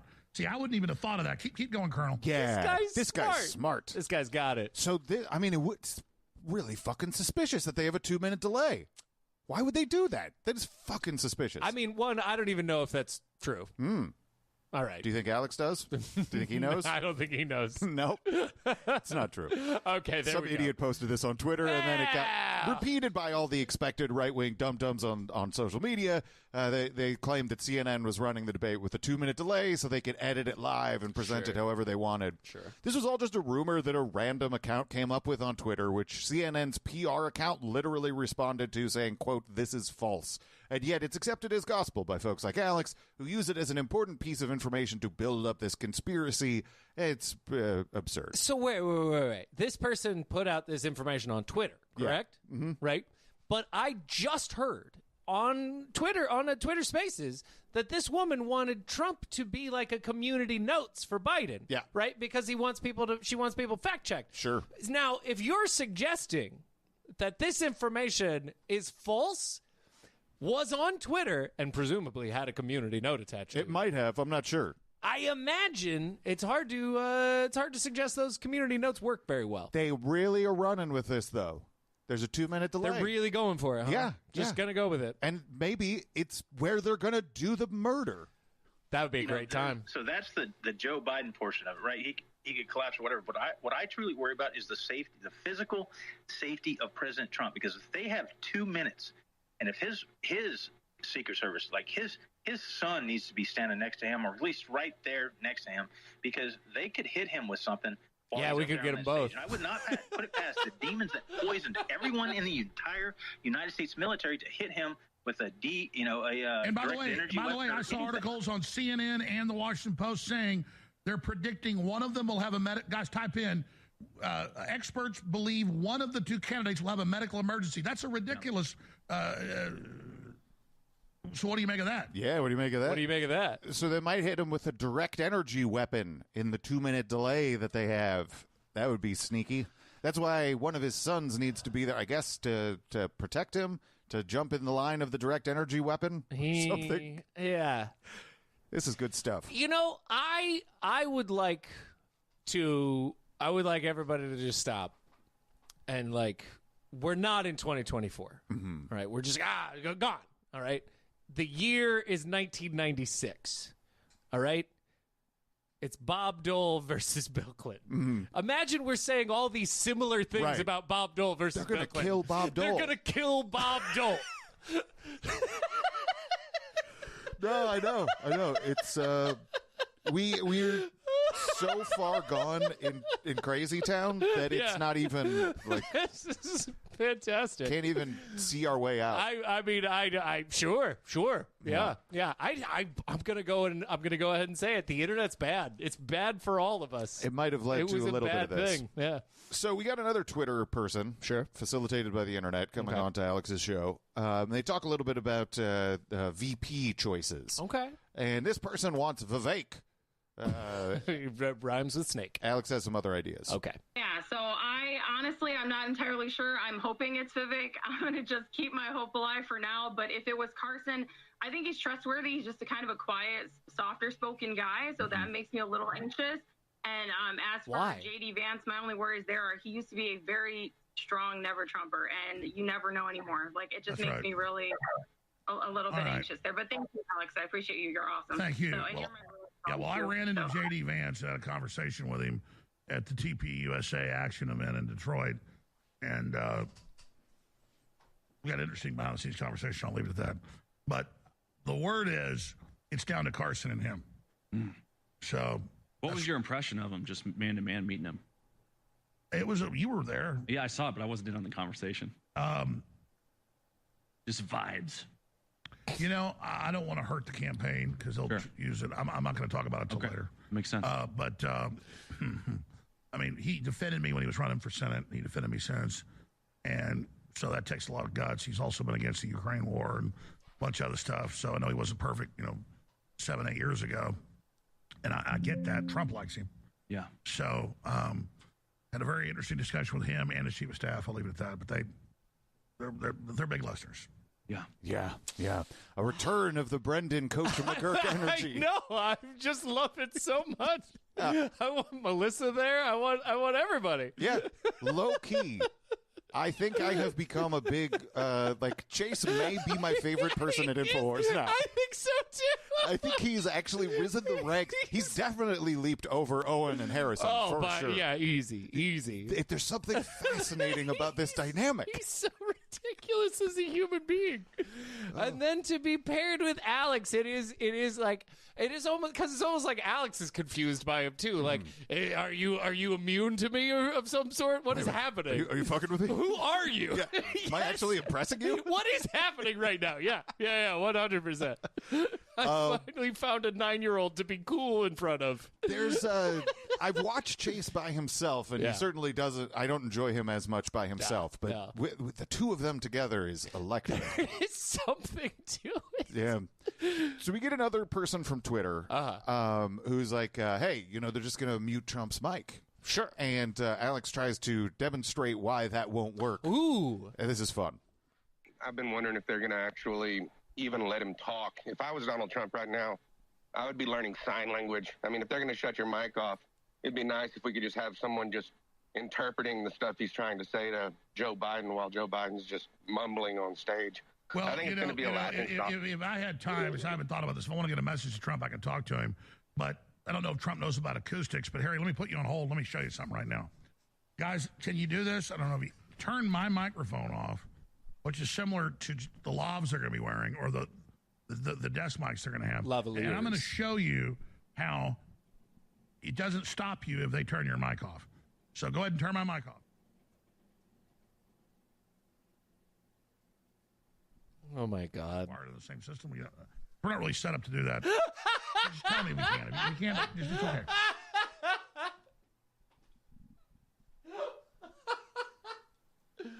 Okay. Let's all go to the lobby. Yeah, I don't know if they're having a hard time hearing or what's going on. 3 Studios Active is a special circumstance, so everybody's just running around. So what they were trying to do, what Alex was trying to do, Right. was have them turn the gain way up on Chase's mic so Right. he could be heard yelling Right. from Chase's mic with it really, really amplified Right, up. right. And they just couldn't quite get it worked out. Right. And so we Yeah, it's just a bad. You can just kind of explain the concept. Like, Yeah. the other mic will still pick up his voice. you can yell. Yes. That is Yep. the long and short of this. Yep. And it goes on for a while, and Alex finally kind of makes his point, but it's a tough road. To get there. Right. So you get another person from Twitter who's critical of Trump. Ooh. And then Dangerous. Alex gets a little bit defensive. Okay. During Trump's presidency, I was disappointed. He had a big pharma executive running the human health services. He had a lobbyist for the coal industry running the EPA. The man he appointed to run the FDA, Scott Gottlieb, went on to join the board of directors at Pfizer when he was done with his tenure in the FDA. He had a lawyer for the telecom company Verizon running the FCC. So, another one of those classic cases of, the fox guarding the hen house across the board. And I'm just wondering, there isn't much talk of them, but I was curious to hear Alex or Chase or any of the other speakers. What's your opinion on Bobby Kennedy Jr.? Thanks for letting me ask a question. Yeah, let me respond to that. I think your criticism and your concerns about Trump is very well grounded, and I think it's very responsible. And I've been a big critic of Trump. And I'm not a lesser of two evils, guys. But the power structure in control now hates his guts because he really tried to be the president and did what he thought was best. He made a lot of mistakes. And I know Trump well, and people that know him well. He is his own man. You don't tell him what to do. But he has some weird understanding. He's almost autistic, has incredible energy, super smart in ways, but also, it would take 2 hours to explain it. He said hydroxychloroquine. He said ivermectin. They told him we can't open the country. He said words I like. And he said, well, that's going to cause a depression. So he said, speed everything up. And they went, well, here's this thing, sir. We can't speed it up when they already had it ready. So they set him up. I wish he would expose that. I don't need him to say that because that's my theory. I know that happened. And Trump's pig-headed. That's why they hate him. He won't do what they say. He won't do what I say. So on Warp Speed, you're totally right. All the time, Roger Stone pulls his hair out because Trump will be told by people, this is a good person, he'll endorse a bad person. Because it's complex. I do this. I work 15, 16 hours a day. I spend a couple hours with my children, and I love time with my children. But I'm trying to know all this constantly, and I'm 50. This is all I do, and I miss a lot of stuff. I'm not a lesser of two evils guy, but lesser of two evils stuff. Yeah. He can't stop doing this. He can't wrestle with the fact that what this caller is bringing up is that Trump's entire ethos and the entire front-facing, populist nonsense. Drain the swamp. Yeah, is ridiculous. Yep. There were lobbyists all over the place. He appointed people everywhere. Special interests to positions that and Alex is like, yeah, it's such a great criticism because and the thing about it is that is so great and why Alex can't even just reflexively be this is because that works for every president. It does. Yep. But it's supposed to be Alex's criticism about politics. Exactly. And Trump is about all politics. Right. And it has been for most of his career until Trump. Yep. The only people who were above it were Rand Paul and Ron Paul. And now I guess Trump is, Alex just pretends this criticism doesn't apply. Yeah, I mean, what else do you say? But okay, you kind of have to, because whenever you point out this stuff, people are like, oh, but they're not the same. And you're like, fine, because that's what you have to say. You have to say fine, otherwise people get mad at you. Because when you point out that the system doesn't work, they're like, well, we either change it or we just keep doing it dumb. And changing is hard. It is. So if you just don't think about how you're doing something stupidly, then you are doing it smart. See? This is wise. So you don't have to. So just don't tell people about how stupid their system Don't is. bring this up to Alex, because he's going to have to lesser of two evils you. See, that's going to be And tough. It's kind of embarrassing. Yeah, it sucks. The other thing that this caller was bringing up is RFK Jr., and Alex has said that he's going to war with him because Alex had a little bit of an outburst about RFK a couple weeks back. Yeah. But now when he's talking, he's like, I don't know, RFK said he'd come on the show, so I guess we'll talk to him. Okay. All right. If it were just down to him and Trump, I don't know, I'd do a coin flip, but, he's hurting Trump more than Biden, so fuck this guy. Sure. Yeah. Yeah, lesser of two evils stuff. Yeah, all right. Yeah. Fair enough. So the debate begins, and here's where we're at. Okay. We want to welcome our viewers in the United States and around the world to our studios in Atlanta. This is the CNN presidential debate. This debate is being produced by CNN and is coming to you live on CNN, CNN International, CNN.com. That's enough. CNN Max. Yeah, it must be nice for them. That's about as much as I could watch, too. This is going to have probably more viewers than the Super Bowl. Let's go back to these two kleptocrats, these two teleprompter readers, who have this lion marching into their den of hyenas. Go back to them. Yeah. So you just can't even, watch this for a minute without just, I've got to pause this to talk some shit. These fun. Yeah. Which I can understand on some level. Sure. Because if you're watching this, I don't think it feels good, even without Alex. Yeah. It feels like sports. Before we introduce them, we want to share the rules of the debate with the audience at home. Former President Trump will be on the left side of the screen. President Biden will be appearing on the right. A coin toss determined their positions. Each candidate will have 2 minutes to answer a question and 1 minute each for responses and rebuttals. An additional minute for follow-up, clarification, or response is at the moderator's discretion. It just doesn't feel right. Like the music, the way that the rules are being, it feels like it's What are we doing, guys? Overtime rules are being explained to you in an NFL game. It just doesn't feel good. I love the idea of them going to a composer and just being like, here's what we're going to play this for. And then the composer coming back with just like, I call it the end. Parentheses of democracy. I imagine it's stock music. So we get the introductions of the candidates. Sure. In this corner. Yes, weighing 215 pounds. Yep. And Alex is immediately like, Biden's on Adderall. He's jacked up. Come on, man. Now, please welcome the 46th President of the United States, Joe Biden. Who stole the election. Folks, how are you? Folks, how are you? Like, where do I go? Don't even know. He's jacked up on probably 10 Adderalls right now. Look at that joke. Please welcome the 45th President of the United States, Donald Trump. Notice you can hear Biden say, thank you. Trump's mic's turned off. Notice the key. Biden walks out, his mic's turned on. Now, if you actually watch the video, Alex is correct. Yeah. You can see that Trump does mouth thank you as he's entering, but his mic isn't on. I don't believe that it's part of a nefarious campaign to silence Trump, but if I'm being fair about what Alex is saying, he isn't making that up. Right. You'd think that he would make that up because it fits with the narrative that he's already preemptively laid the groundwork for, Sure. But it's not made up.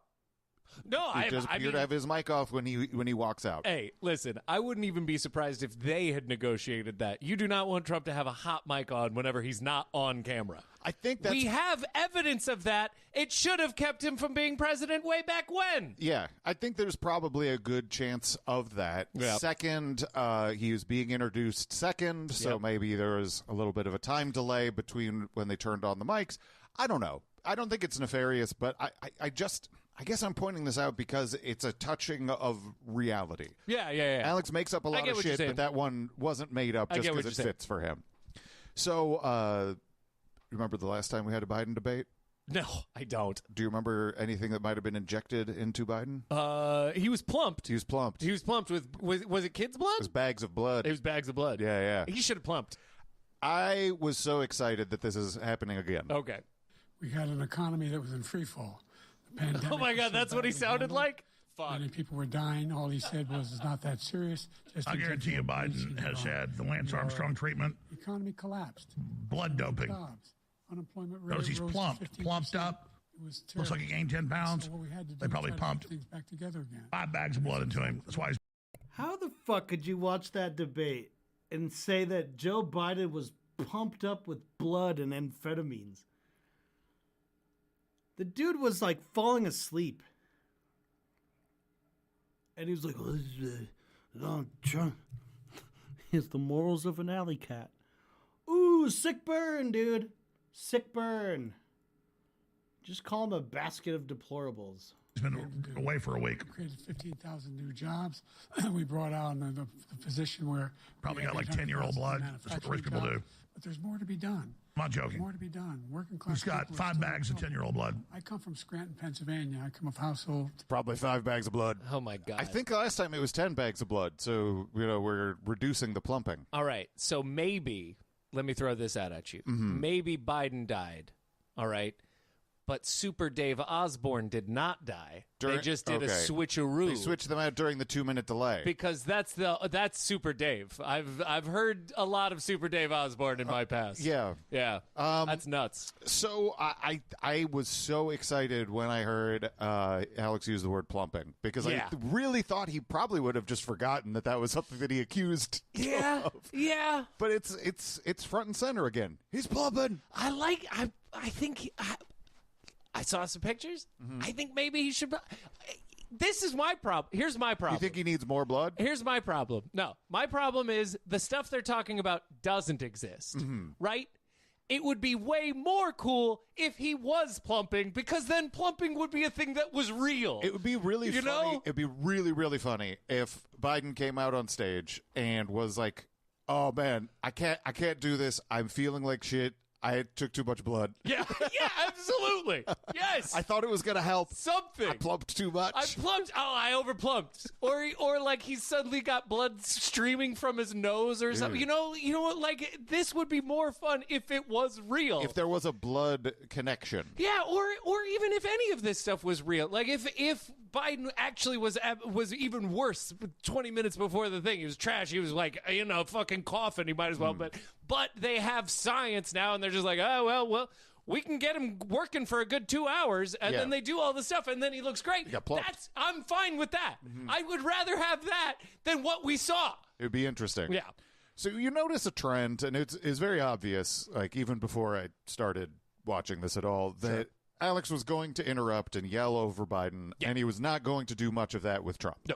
We did a great job. We got a lot of credit for the economy, a lot of credit for the military, and no wars, and so many other things. Everything was rocking good. But the thing we never got the credit for, and we should have, is getting us out of that COVID mess. He created mandates that was a disaster for our country. But good job, other Trump. than that, we had given them back a country where the stock market actually was higher than pre-COVID. Yeah, so that's most of what Alex does when Trump's talking. Just good job. Oh, he's killing it. Wow. Oh, he's so good. I will say this. That makes sense for Alex. But if you are ostensibly a news network charged with the truth being somewhere near your programming, and you let that go on, that was like 14 different things that are not true. Yeah, definitely. Yeah. But Alex is about the quote-unquote truth. Right. No, I mean, that's great. That's what you want a president to say about a thing that happened. Yeah. And if you don't, if you can't get the thing that happened, at least he said it, Yeah. And I felt like there was a lack of commitment. Like, I know Alex is committed to Trump and what have you. Sure. But I felt like there was something about this that felt almost going through the motions. Like Alex doing the stream of the debate. Yeah. It didn't feel, I I didn't feel right. It just kind of felt like wasn't like the old days. Well, I mean, obviously, it's really hard for me to, take some of my feelings out of this. Sure. Because if this podcast, there's a lot of places you could say it began or there were roots and seeds. But one of them is definitely watching the 2016 debates. Absolutely. Me and my buddy Far Out watching some of these debates on InfoWars and thinking, like, there's something up about these. There's something going on with this show. This news network isn't up above board. Yes, that's true. What is happening here? And wanting to, like, there's something that really sparked curiosity. Yeah. And I don't know if it's just because it's 8 years later now. Yeah. But watching a debate coverage on InfoWars was definitely, like, it felt a lot flatter. Alex has less mystery. I mean, but also it's just that there's no climax for this. Like this is the idea. Hopeful climax is murder. Sure. Well, but I mean, that's kind of also what's going on here. Everybody wants something to be entertaining. I don't think anybody's taking this seriously, from CNN to Alex to anybody. There's a hope for a spectacle. Yeah, Alex. All the people calling, they're not saying, "Oh, I'm afraid Trump's gonna die." They're saying that would make life more interesting if Trump died. Mm-hmm. Because otherwise, it's very boring. If I'm writing a script for what would keep me entertained, yes. That's the next beat in the storyline. Tomorrow, I want to say this thing happened. I don't want to go, well, nothing happened, and then move on with my day. Yeah. Well, oh well. Yeah. So Biden talks a little bit about the economy, and Alex accuses him of lying. Ooh. You lie. Uh-oh. Well, look, the greatest economy in the world, he's the only one who thinks that, I think. I don't know anybody else who thinks he had the greatest economy in the world. And, the fact of the matter is that we find ourselves in a situation where his economy went from the number 3 energy producer to number 1 overnight. In American history, $2 trillion. He raised a deficit larger than any president has in any one term. That's not true. He's the only president other than Herbert Hoover who's lost more jobs. That's a total lie. Since Herbert Hoover. The deficit's been the biggest ever under Biden. Significant. Actually, Alex is the one who's lying here. The U.S. is the top oil-producing country, but not the top energy producer. And that's still true under Biden, despite Alex's claims to the contrary. Sure. Also, Alex is entirely wrong that Biden has a bigger deficit than Trump. Trump set the record with about $3.13 trillion, which has dropped to approximately $1.9 trillion now under Biden. Probably in large part due to his massive tax cuts for the rich. Yeah. So, obviously, you're not going here for correct information. And Alex is just going to lash out, and he's just going to be like, fuck that. Right. Liar. Yeah. Liar. I don't like... that's the problem with words for us, right? He's saying words that correspond to things that we think of as those words meaning. But what he might as well be doing is just going, thumbs down, thumbs down, thumbs down, Well, I think... obviously, that's true. Yeah. And as this goes on, I think Alex even gets bored of his own job. Yeah. Because that is all he needs to do. Yeah. Is go, bah! Yeah. This sucks. Yeah. Wrong. Fuck this guy. Yeah, absolutely. What is it? He's not there to provide some sort of intimate no one knowledge. Wants that. Yeah. And he can't do it anyway. Yeah. So just talk about plumping. Okay. But he had far more people dying in his administration. He did the mandate, which is a disaster, mandating it. Just the mandate? Jesus Christ. 5 bags of blood, which is at the least. thing that people most objected to He's about the blood vaccine. doping. Bet your dollar. And he did a Bet very your poor dollar. job, just a very poor job. Dude's plumping. 5 bags at least. Oh, man. 5 bags is so much blood. Where would you even keep it? Well, how big is the bag? Aren't they quarts? Maybe. How much is a quart? I genuinely don't know. Oh, boy. Looking at this can in front of me. What's a pint? It's fine. No, I think you could get blood in different size bags. Sure. I'm sure you can get bespoke bags of blood for the president, I think that of course. You're obviously thinking of the thing that's on like an IV grip. I think I was. Yeah. And that might be uniform. Yeah. 5 of those is a lot. That is a lot. Yeah. Probably more than he took. How long does it... So they're intervening. It has to be like... Do they inject he it? drank it. I mean, that's what I'm saying. How do you even get 5 bags in there at speed? You gotta ram blood in there? Yeah. All right. So there's some... Alex has some other just sort of talking shit kind of theories. Okay. foreign countries, I'm friends with a lot of people. They cannot believe what happened to the United States of America. We're no longer respected. Biden's probably pooping himself right now. Give them everything I'm serious. they want, He craps and himself. They think we're I believe he'll shit They think himself we're very tonight. stupid people. What we're doing for other I believe when countries, Biden leaves the and they stage, do he will be nothing for shitting us. his pants. What this man has done, He may be doing it right now. is absolutely criminal. Oh, that's the poop face. Thank you, President Trump. Will he squat? This is the first presidential election since the Supreme Court overturned Roe v. Wade. Okay. I mean, just the juxtaposition of serious issues with Trump and Biden, and then on top of that, an added layer of Alex being like, will he squat? I mean, it is like I think it's hard not to do two things, It's hard not to be like removing myself from the whole thing and just looking at it and just being like, well, this is clearly too ridiculous to even what are we doing? There's that. Right? But then people think that you don't care. But then whenever I care, oh man, there's a lot of problems going on with just that little clip. Do you know how many things, like if you just fixed the fact that Trump could say that stuff and then CNN could have somebody be like, oh, this was the first presidential, instead of being like, what the fuck did you just do? Like, how is that possible? I don't know, but ridiculous. I think it has to have happened gradually, But yeah, it is. And it's just amazing that you can be, because TV people are like that, though. That's the amazing thing. How could you possibly deliver that line? You know what I'm saying? But also, even take it back, you look back to, you made the Bob Dole Clinton comparison. Sure. Imagine Alex covering that and talking about someone being incontinent. Imagine that. That's even that is crazy. What have we done in terms of CNN? Sure, but what has Alex done too? Sure. There's been an erosion all across the board. Yeah, that Overton window became the empty fourth wall. There's just no more fourth wall. It's just gone. So this moment I thought was really a really interesting moment, where there's actually a back and forth between Trump and Biden that the moderators let go on. Right. And then Alex gets really mad because they cut Trump's mic off. Oh. That's the last. No politician should be making that decision. A doctor should be making those decisions. That's how it should be run. Oh, like the Virginia governor said, we kill nine-month-old babies, keep them comfortable.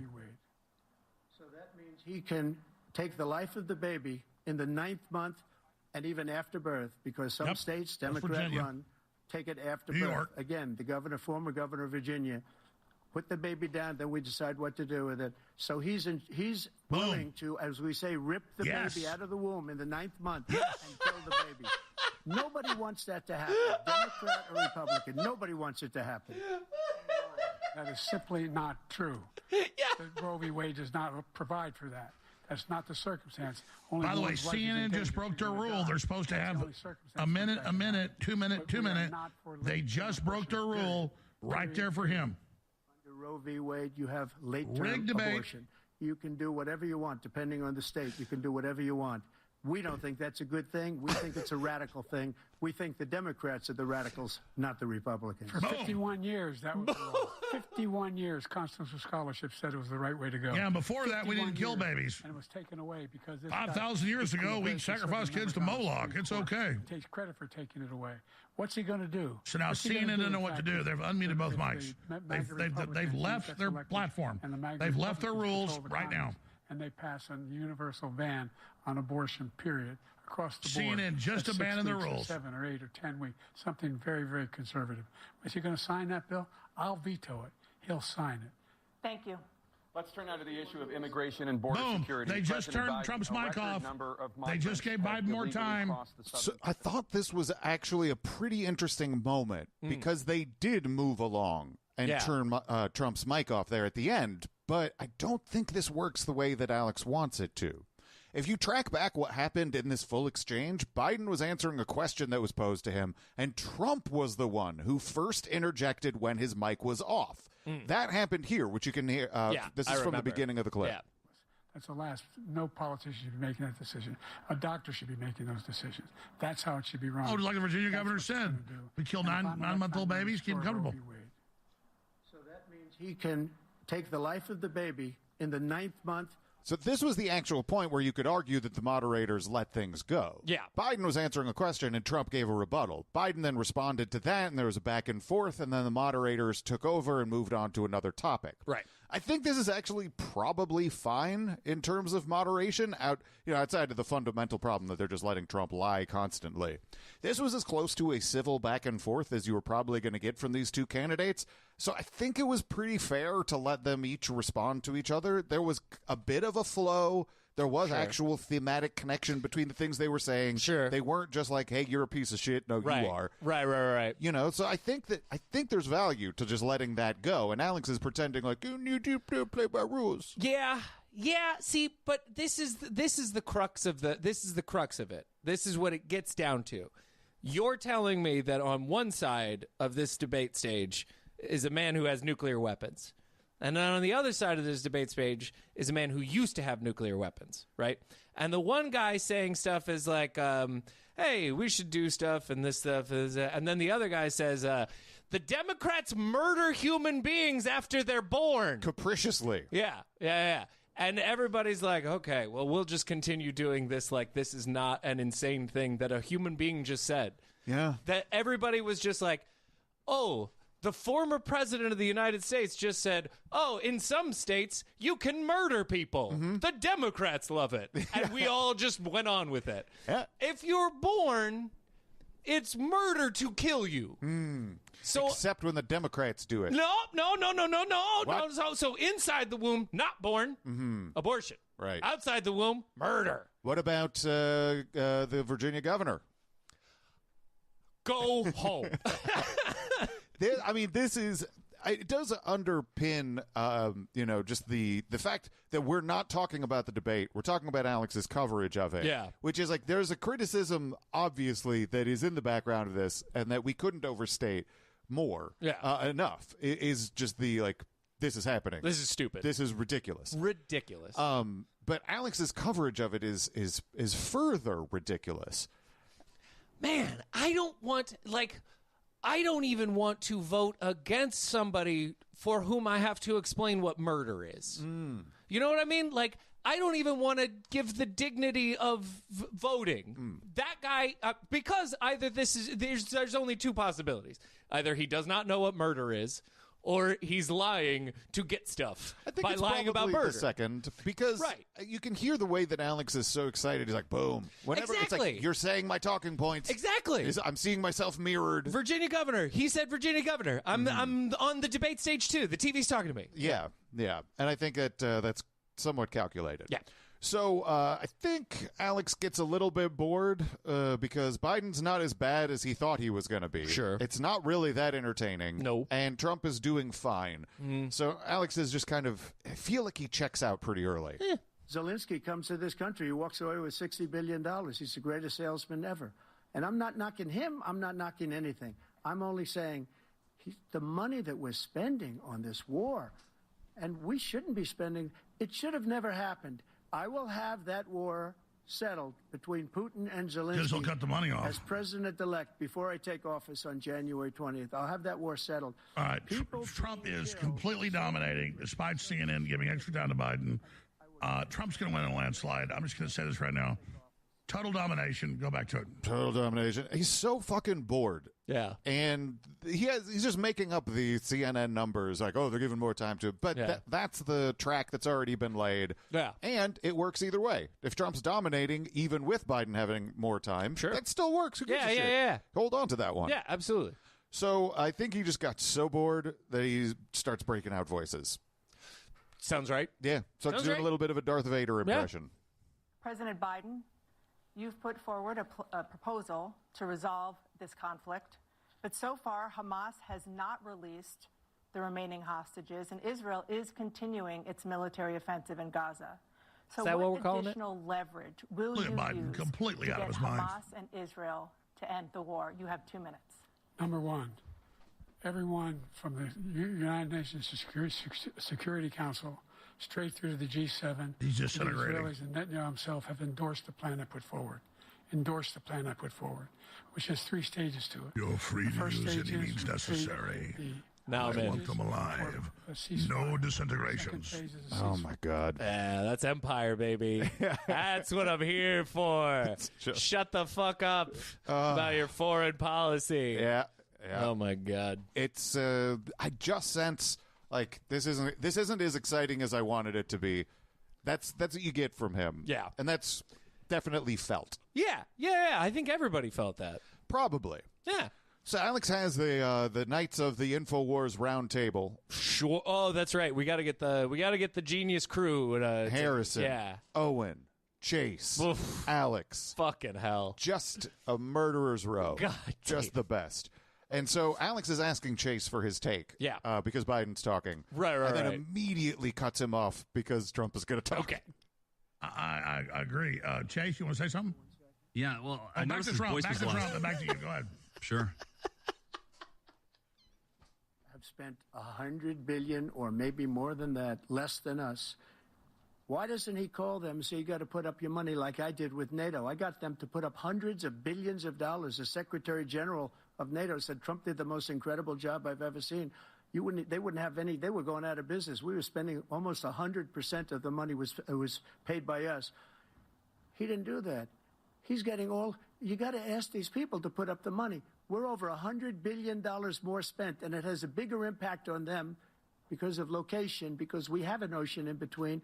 You got to ask them. As far as Israel and Hamas, Israel's the one that wants to go. He said the only one that wants to keep going is Hamas. Actually, Israel is the one, and you should let him go and let him finish the job. He doesn't want to do it. He's become like a Palestinian. God, but they don't like him because he's a very bad Palestinian. He's a weak one. President Biden, you have a minute. I never heard so much foolishness. This that's is a all guy true. who wants to get out of NATO. You're going to stay in NATO? He's going to pull out of NATO. He The made idea NATO that pony we have- up. Our strength lies in our alliance. Trump is transactional. I fade down Biden. Let's go to Chase Geyser and Harrison Smith. You want to comment? We don't need to hear people that want Biden. You can tune into that. We're giving commentary. People that want to hear Biden, go somewhere else. We're just going to talk over him and then listen to Trump adoringly. Amazing. Yeah. That is an amazing way of engaging with the debate. Yeah. Wait, no, it's not. No. I mean, it's exactly what you would expect from InfoWars, Yeah. but it is still like a little bit on the nose. It's a little, even for Alex, it's a little bit,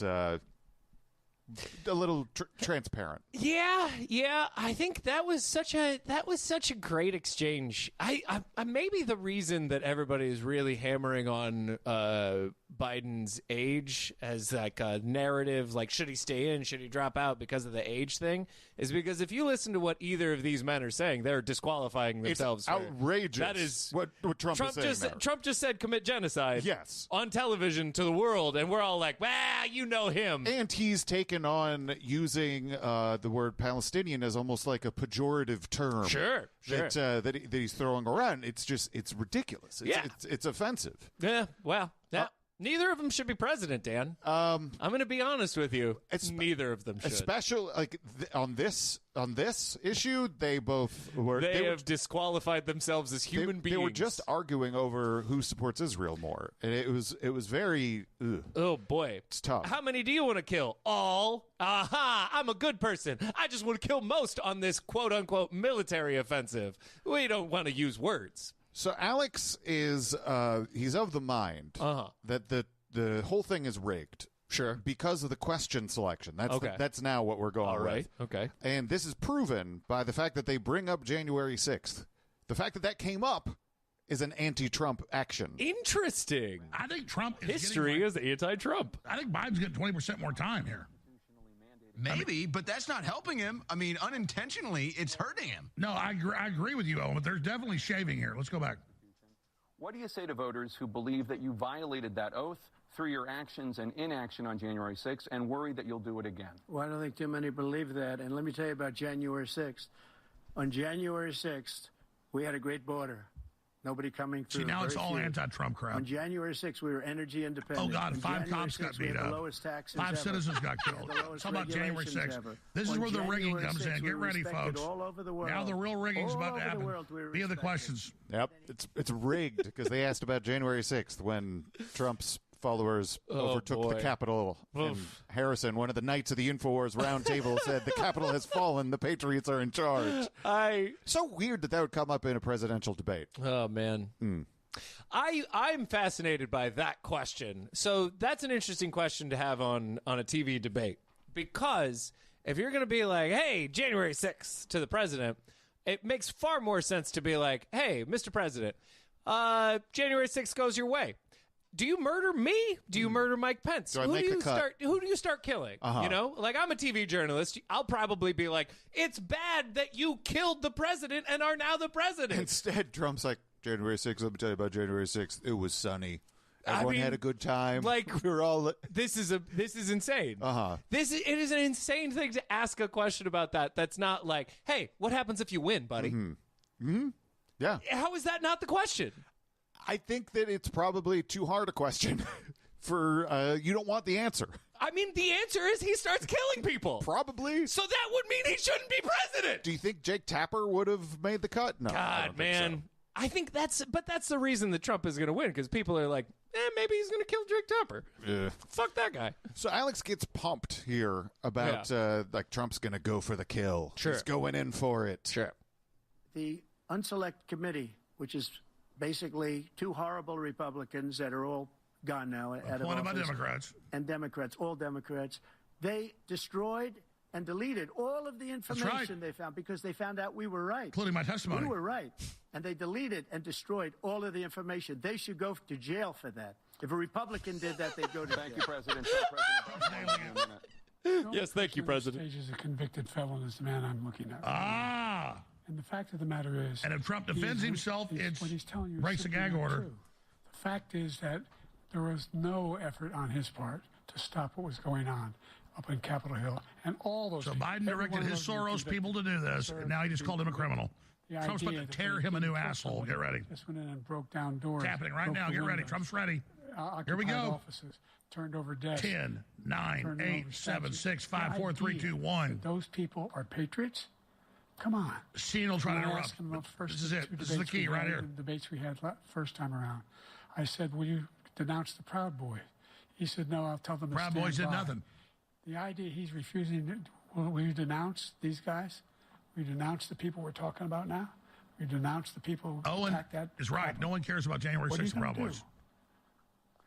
I'm going to give you a minute, President Trump, for a follow-up question I have. After a jury convicted you Didn't of want 34 Trump responding last month, you There's said the if rigging. reelected, you would quote. Trump can choose to answer or not answer their questions. If he wants to respond to something Biden said, he can do that. I just think that was a little bit disappointing for Alex. I think he really thought like this was going to be the you puppet moment or whatever. Yeah. But there wasn't the haymaker thrown. Boy, that Biden sure coming in with do you denounce? It's funny how Alex was like trying to count it down from 10. And like he started going 6, 5, 4, 3, 2, 1. And it was like, well, come in. If you was he honestly anticipating for something for Trump to interrupt exactly then? And that's why he rushed into it? Or is he just such a fucking idiot that he didn't realize that, like, you're embarrassing yourself by counting down from 10 slowly. So he's just, like, has to get out of it as soon as possible. It's like, oh, shit. I shouldn't have done this bit. That's why he rushed. Because otherwise, if you genuinely thought, like, oh, he's going to do it in 10, 9, you'd slow down your count. And you'd milk it out. You'd be like, 3... 2, and then as soon as Trump starts speaking, you'd be like 1, 2, go. So I don't know. I think he was just like, as soon as he started counting, he realized, oh, I shouldn't have started at 10 because I don't want to count for like 10 long seconds. It's gonna sound like forever on the radio. It would too. It's them now. Yeah.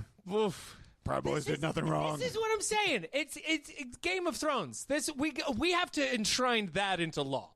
Of all the laws that there are, if you try and overthrow somebody and you lose, you die. That's it. That's it. No questions asked. I know you've got opinions. Don't care. You're dead.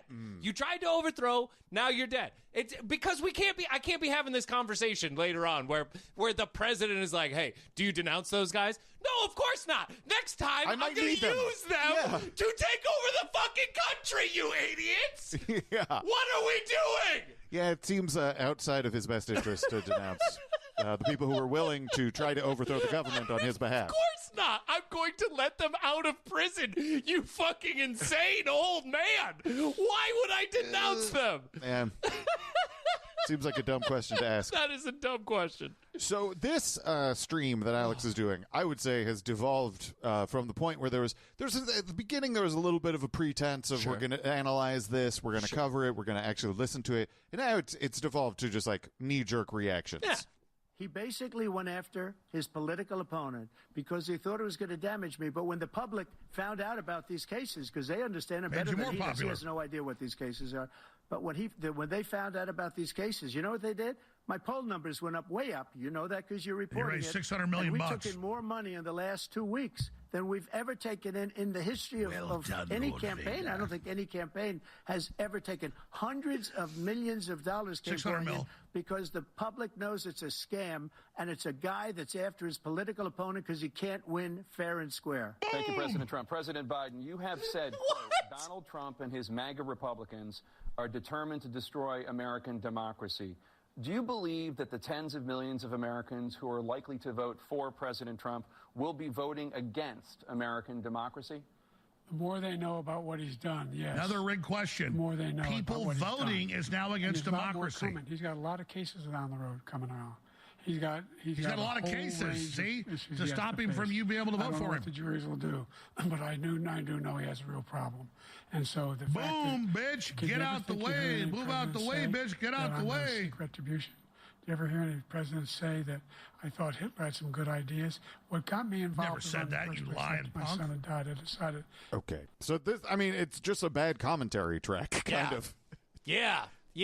I would prefer a Flavor Flav that knew, or like a Beastie Boy, you know, like end on the rhyme, right? You know, don't cut in on the wrong, but you got to catch the meter. He's just doing it wrong. Yeah, it's just underwhelming. And then I realized when he started quoting Ludacris, what was going on here. Yeah, and I'll explain after this next clip. Okay. He made up the Charlottesville story, and you'll see it's debunked all over the place. Every reasonable anchor has debunked it. And just the other day it came out where it was fully debunked. It's a nonsense story. He knows even that. Snopes. And he didn't run because of Charlottesville. He used that as an excuse to run. I haven't listened to Trump talk in a long time, but he does that stuff where it's like, it's been fully debunked.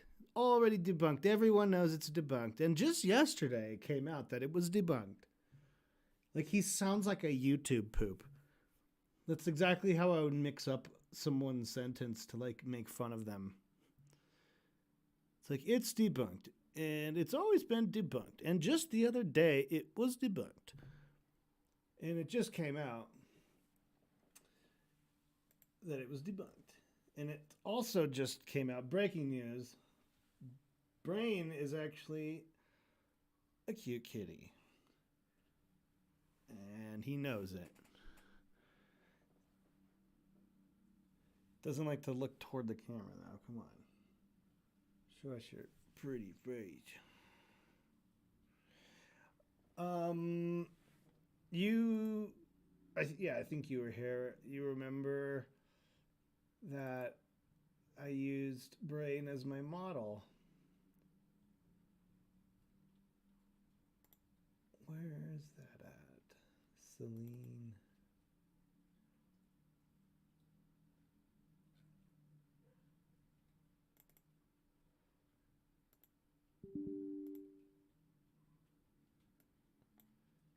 So anyway.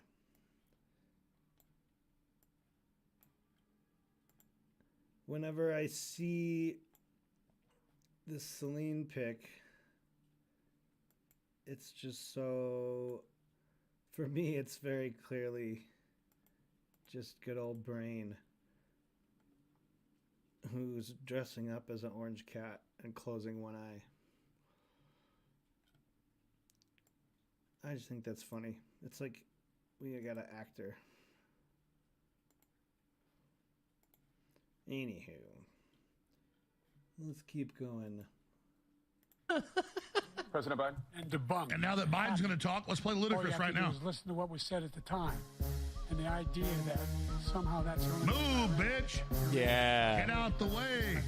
Alex is trying to just recapture 2016. Yeah. That's what's going on here. Yep. Like, he got a lot of media attention, and people made, like, little parody videos of him singing Move.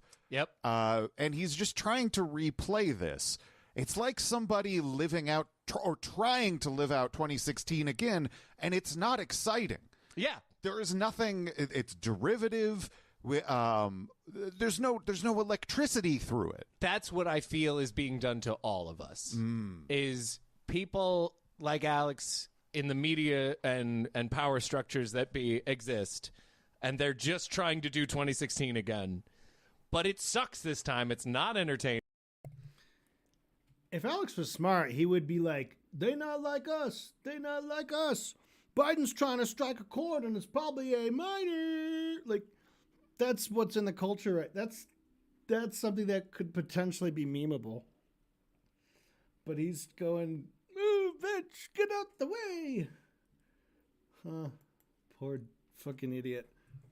It's not fun. Nobody's coming along with their, like, maybe this is kind of crazy, but isn't it okay? Everybody's really fucking tired.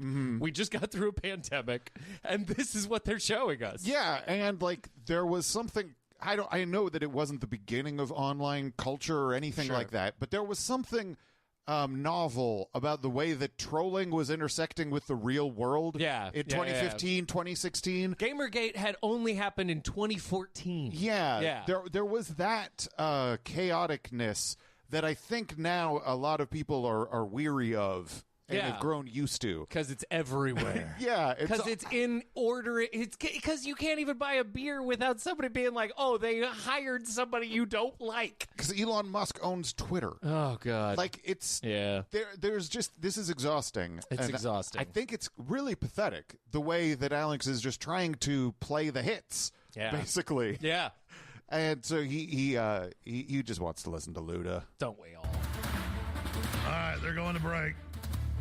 Trump just did 45 minutes and knocked the living hell out of Biden. Even though all the questions are anti-Trump, they shaved 6-7 minutes off Trump. But despite all the rigging,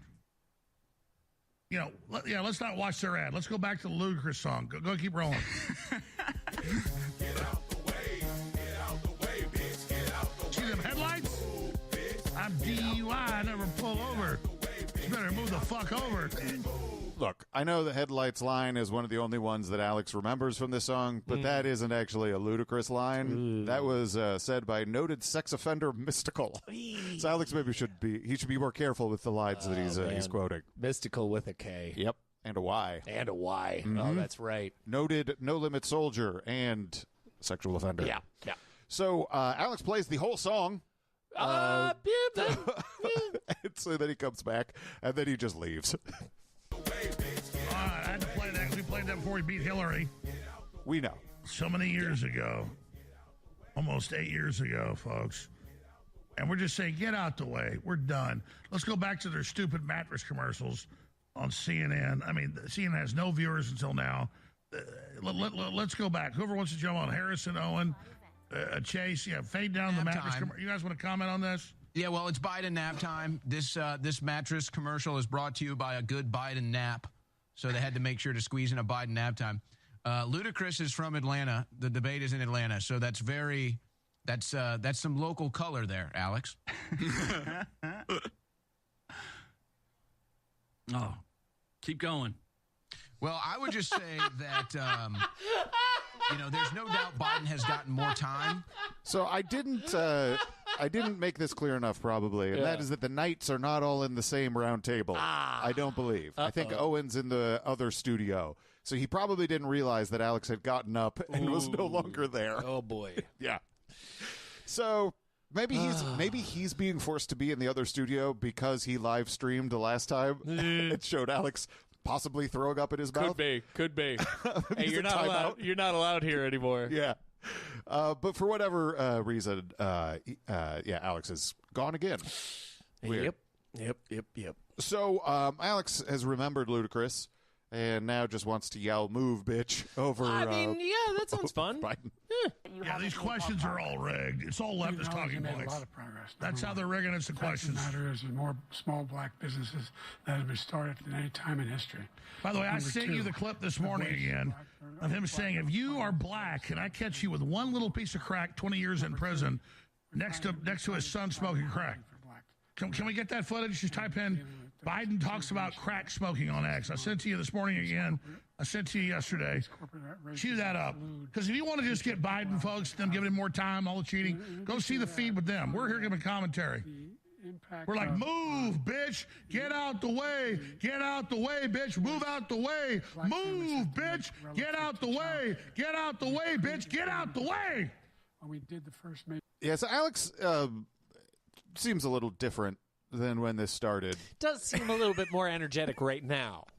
In the instant. Yeah, there's something about his demeanor that is it's got a bit. Sounds like he's been plumping. Maybe plumping. He could might be plumping. a He's little got bit. 5 bags of blood, I'll tell you what. Yeah.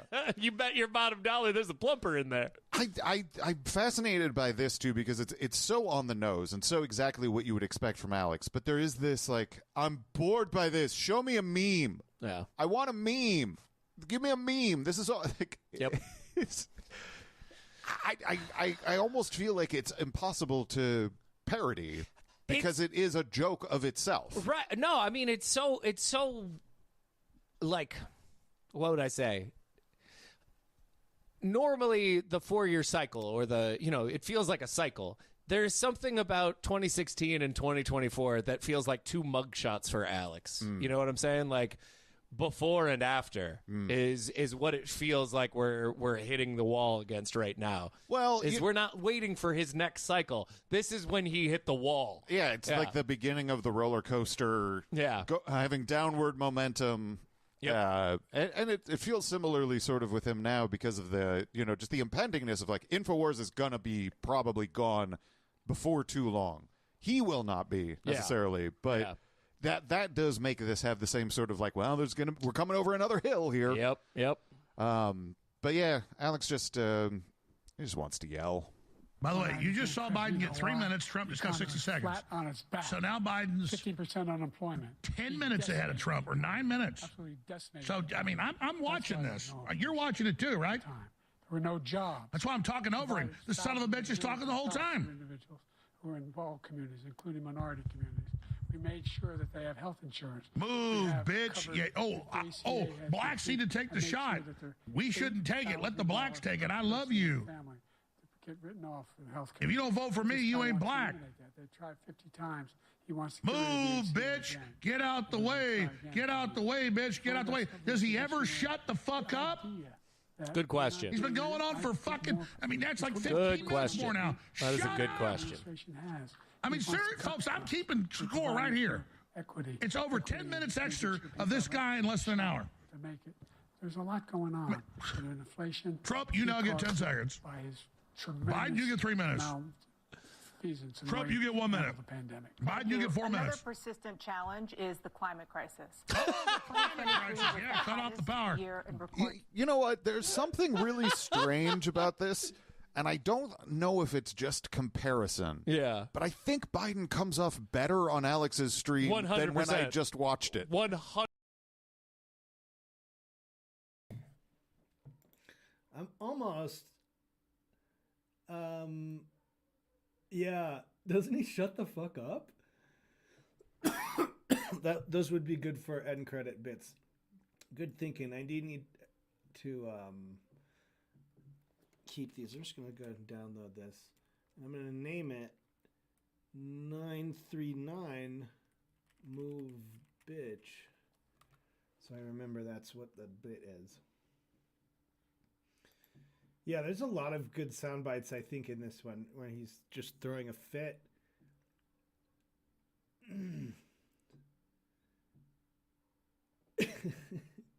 I almost want to figure out How long was Biden actually talking for?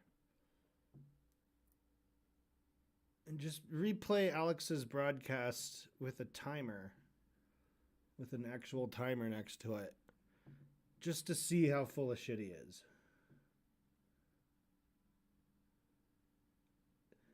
See, those are the kind of petty things that I would sort of like to get into. A little, whoo, got your ass, like he likes to say.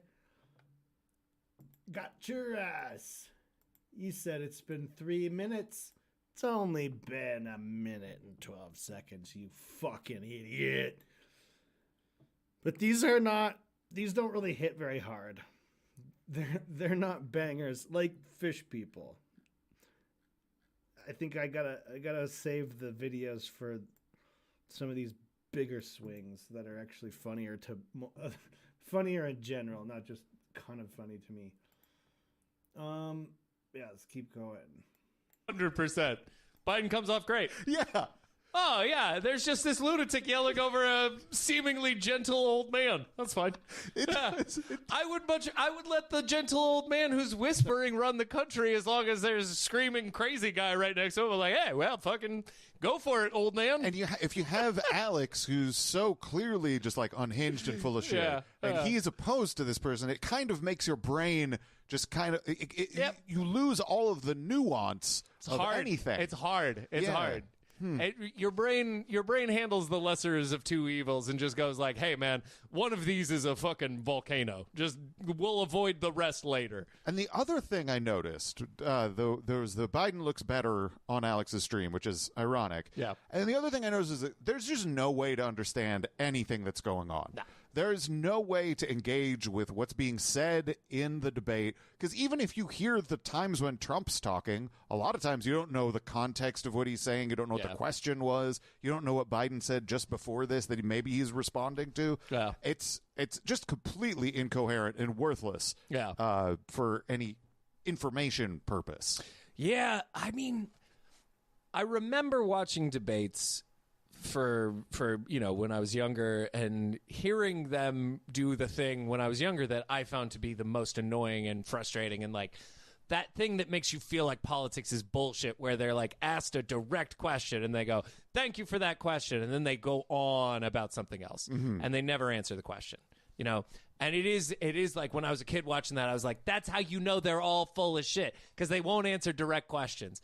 This is like this is like fanfic being written from questions that aren't even being asked. Like, how do you feel about the climate crisis? All right, let me tell you about how I'm going to fist fight Putin, and then we'll find. Well, it's not answering direct questions and then also doing a firework show in order to divert attention. It's crazy. Yeah. So Trump, he talks about how he's got great environmental policies and Biden ruined them all. Sure. And then Alex does something that he does a fair amount of in this, which is just call Joe Biden a pedophile repeatedly. Sure, that's great. President Trump, will you take any action as president to slow the climate crisis? So I want absolutely immaculate clean water, and I want absolutely clean air. Turn it off. Turn off his mic. What are we doing? Had H2O. We had the best numbers. We had H2O. Ever. What are we doing? Why would you allow him to say that? Split out as CO2 and water. Everything. And yet, during my 4 years, I had the best environmental numbers ever. And my top environmental people gave me that statistic just before I walked on the stage, actually. I don't know where the hell he's been. The idea that anything he said is true. You fucking pedophile. Fuck you. Most extensive climate change legislation in history. This is just nuts. I mean, I know for a fact that Trump is making shit up because Trump said, my advisors gave me the stat before I walked on stage. I mean, you're joking. You're not really going to allow him to get away with... It's a kid bluffing a book report. I had the best environmental numbers ever. I know that statistic because my people just handed to me. Best environmental numbers. What are you fucking talking about? I know you're about to go out on stage for this debate, but I have to tell you... You've got the best environmental numbers ever. Woo. This is giving me the idea of like I would have like an animation of this bit we've just been listening to, where it's like the actual debate. So Alex was watching that. He's just listening to Trump evade the answer about climate change and say that he's got the best numbers because his people just told him that. And then Alex getting really triggered as soon as Biden starts speaking. He goes, "You fucking pedophile, shut up! Shut the fuck up!" And then Dan and Jordan's banter reacting to that. So it'd be like, it's like you're watching something and then you're watching someone watch that and then you're watching someone watch that. And then I could do a meta joke and draw myself drawing it on Krita. This is crazy. I don't know. It's an idea. What a relief. Oh, man. I was going to go out there. I was terrified that my environmental numbers were only okay. Yeah. No, Jesus they're the best. fucking Christ. So, yeah, this is just farce. And then there was a TV. This is what they're amazing. They're truly amazing. Is that they were there. They had a straight face. They listened to the former president say, "I have the best environmental numbers ever." And then they're like, "Mr. Biden, and what do you think of that?" There's a desperation for impartiality that is working against reality. That is what I'm afraid we're up against. I mean, it is. Excuse me, Mr. Wolf. You see that lamb over there? How do you feel about it? Love it. It's my favorite thing. So good. So good. I have the best lamb numbers. Exactly. Yes, absolutely. No, you're going to kill it and eat it. Just say you're going to kill it and eat it. I want you to kill it and eat it at this point. My advisors just told me about how great my lamb policy is. No! So Alex, his urge to see memes gets the best of him. Sure. And he has now reverted to, at this point in the debate, playing when Trump's talking, and then when Biden's talking, playing old videos and memes of him. And so Alex plays a clip of Biden talking about school busing. Okay. And I was so baffled by this. They're not being taken God, care of. Biden just talked for 3 minutes. By the way, when I said sucker, He's talking again. He acknowledged after that he fired that general. That general got fired because he's the one that acknowledged that that's what he said. He was the one standing with Trump. Back to the racial jungle video. Number one. Number two, the idea that we're going to be in a situation where... I come from that side of the track. That's where I'm from. I was a defense lawyer. I handle civil rights cases. I sat in on Route 40. I mean, I'm not from the other side of this.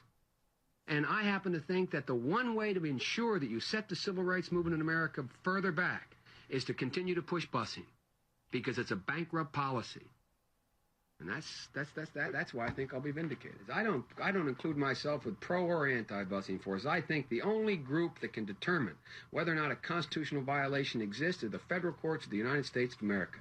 No one else has that right. Secondly, a federal court of the United States of America determining a violation of the Constitution with regard to school desegregation cases must find that there is a specific intent to segregate before they can... All right, we're going to go back to the urban jungle point about blacks, but let's go back to CNN. $1,000 a year per child. Because Biden's done talking, we'll go back to the debate. So look, obviously, I mean, Biden's policies and his ideas about busing sucked. Yeah, and he should, he should be responsible for those positions that he had. Sure, but Alex wouldn't be opposed to like segregation at schools. He wants segregation. Yeah, they are actively. He would be opposed to desegregation. Yeah. So I don't know why he's of all people, because he thinks it makes a point. I just don't know. I don't know, man. Yeah, I don't know. This is Biden being closer to Alex's position. Yeah.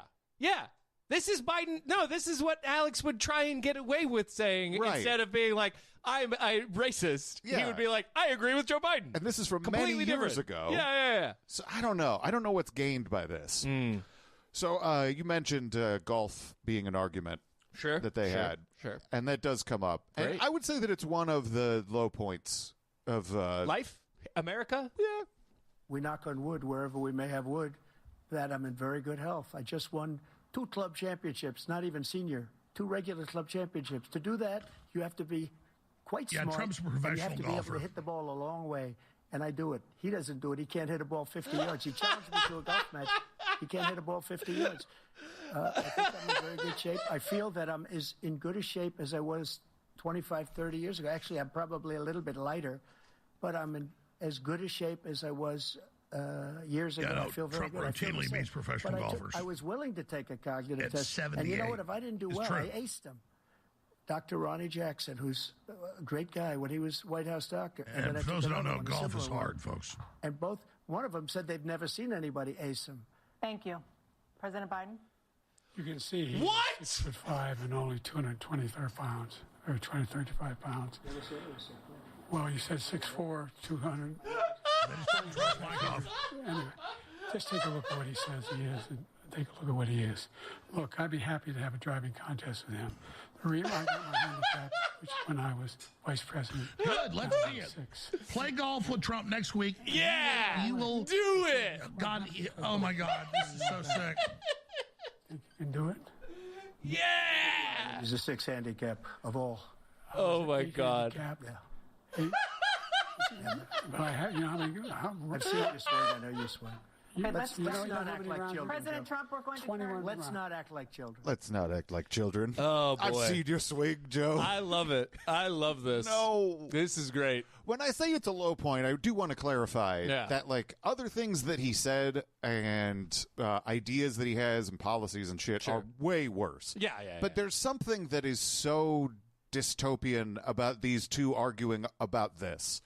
Oh, do you mean these two people who have both currently or continuously committed genocide are arguing on stage on television about their golf swings? Yeah. You think that is a problem? There's a layer to it that really is grim. Yeah. And I do think that Alex's engagement with it is almost the only way I can handle anything. Yeah. And that is, there's this person who is supposed to be a commentator and the tip of the spear. Yeah. And the ultimate truth sayer, who is just talking about how great Trump is at golf, how hard golf is. Yep. And when this exchange is going down, his take is, let's do it. Let's have a golf contest. I think it's great. I think we should.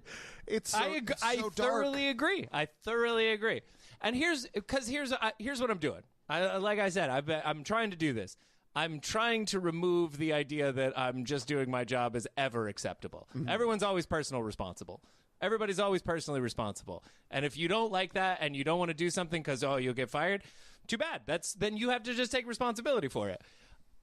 Biden and Trump are doing exactly what they are. Mm-hmm. The people who are in trouble here are at CNN. The people who are in trouble are everybody around these people. Yeah. These are people who are capable of saying, hey, you know what? I'm going to get fired, but this is too dumb for me. I'm out. And they could.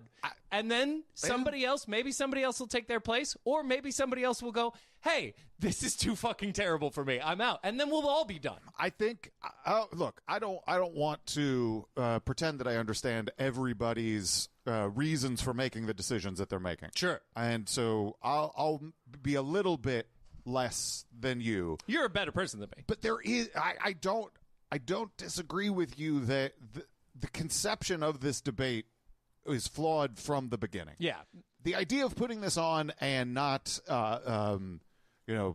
having any moment of what the fuck are you talking about is, like I said, it's the obsession with impartiality, eroding reality. Yeah. In a way that I think it is irresponsible. It is a joke. Yeah. It is a joke, and it's fairly easy to see why so many people have turned to Alex and Tucker and all of that stuff is because the alternative looks insane. Yeah. Like if I never watched TV news, but if I watched that and I saw these people behave the way they did, Trump makes sense to me. Trump is behaving exactly how Trump.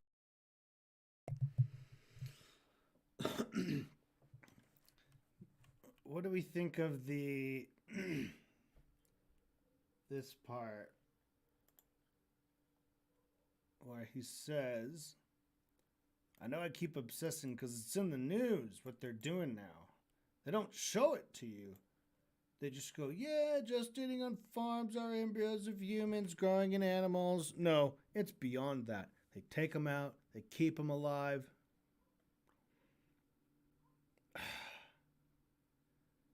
God, the gulping, scrabbling. He says they have gills, but also that they're gulping. Now, I have seen fish do that, where they are apparently what looks like trying to like gulp for air. But I think that is a little phenomenon we call anthropomorphism. Because a fish opening and closing its mouth doesn't mean he's like, oh, I wish I had air. He's probably wants to get water in and out of there, is my guess. Because I imagine fish are wicked thirsty all the time. So they're always trying to drink water. And it's just too salty, so they're like, fuck, drink more. Drink more to balance out all the salt. Gross. Oh boy. Behaves.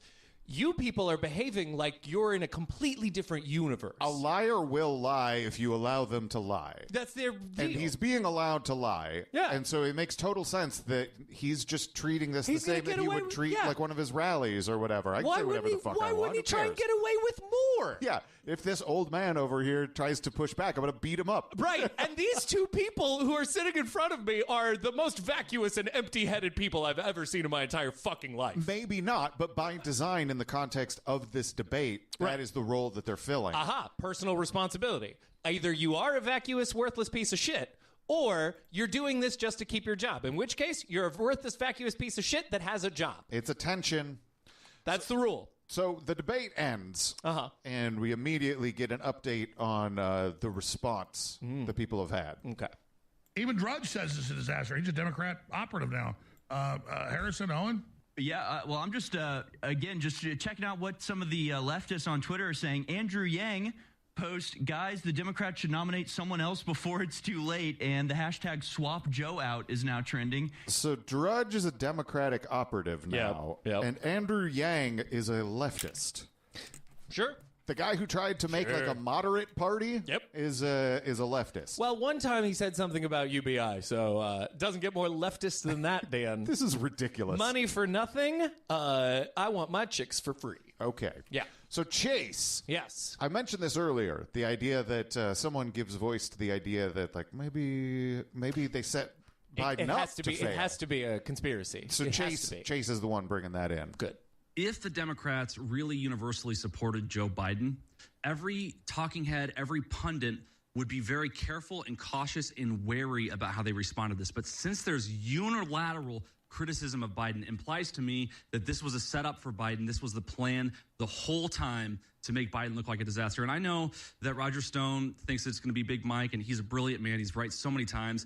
And I know that Owen earlier today made some very reasonable remarks as to why he doesn't think it's going to be Hillary Clinton. But I really think Hillary Clinton is going to replace Joe Biden here for a couple of reasons. Yes. By the way, they're even hiding down the Washington Post. Yes. It's a comeback story. So it's a comeback story versus a public comeback story. Despite the fact that she's unpopular, she's done things like restart the Clinton Foundation in the name of rebuilding Ukraine. It's just I'll vote for her. Oh, I'm sorry. I didn't mean to have my mic unmuted. But yes, that is peppercorn. Pepsi Pep. We are sort of spying on her as she's taking a bath. As she does. Let's get a look at that. She's super cute.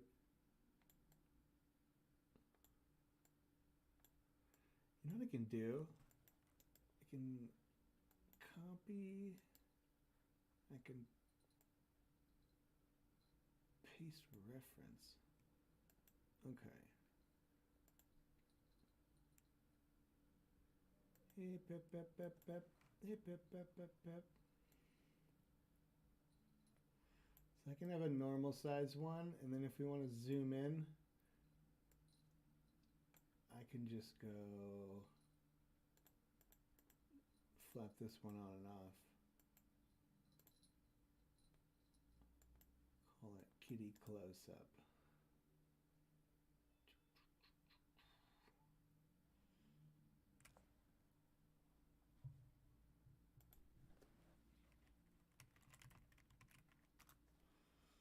All right.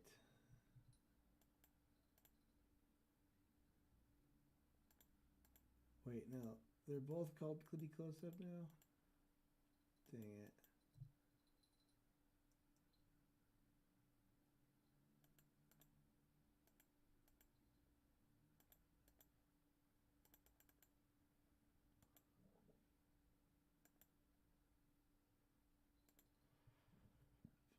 All right. Going back. I'm trying to figure out what a bottle would look like from the top down. Bottle, top down perspective.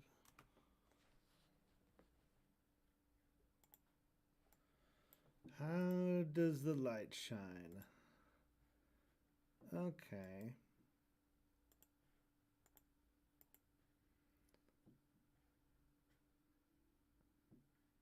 So there's some dark concentric circles.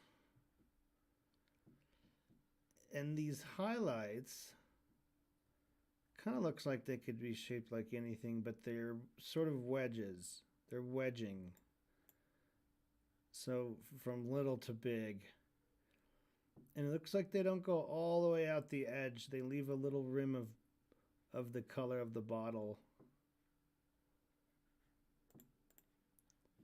So let's see if I can emulate that. She's appearing Let's on do it. She's got a book that came out this week. I think it's going to be Hillary, guys. I could be nuts. No, but I'm really good. I think they're definitely, it's like in Raiders of the Lost Ark where he's putting the bag of sand with the idol.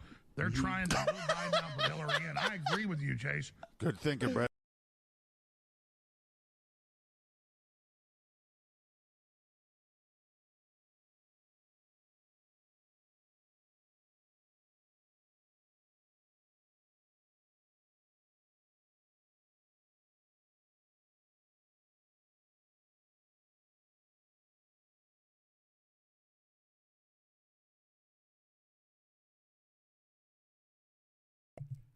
I want to get like the details just so that I can just so that when you first look at it, your brain immediately just thinks, oh, that's a bottle. Instead of what is that circle? What is that circle thing? Is that an eye? Is it a wheel? Is it it's a bottle. Maybe it's the bottle. But like that little bit of time it takes you to like puzzle that out because it looks weird, you might be missing all the other stuff on the screen I want you to look at and pay attention to. So for me, like if I can get a detail like this right where I can give it the illusion of like being a bottle that you're looking down on, I think that's pretty cool. So I kind of want to do that. And I think it'll just make the shot so much better. Plus, I want to learn how to do it. So, I don't know. I'm just experimenting. I don't even know if this is going to look, if it's going to look good. Because if I got really clever, I could like put a reflection of, I don't know, what would be in the reflection of that bottle like that? Like the studio lights?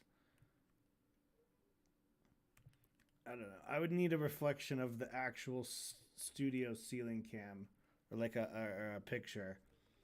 That would be kind of interesting. But I'm going to try putting the dark concentric circles in there too. Seeing what that looks like. Anyway, just experimentando. Oh my god! Oh my god! Do You're it! on something, Brandon. Fucking do it! I want that. I want that so bad. I want it so bad. I don't. But I know they do. They. Oh Definitely. yeah, that'd be the best day of their lives. Yeah. Hillary.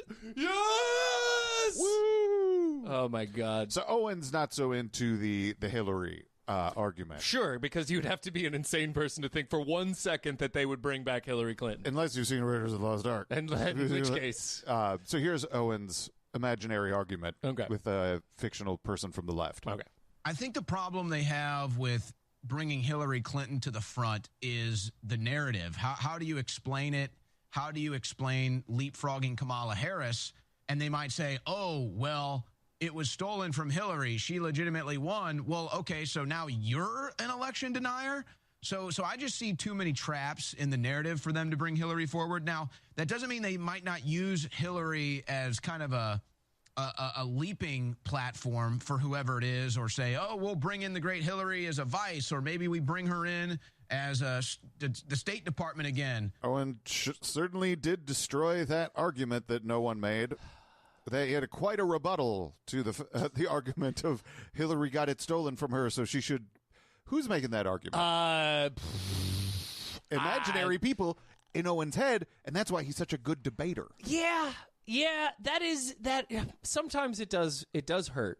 It does hurt to be smeared so often as a leftist, because nobody really knows what that is in the United States. It's Andrew Yang. They don't really. It's a drudge. You know what I'm saying? Like, it doesn't exist here, so people are just making it up. Well, you come back to your complaint about words.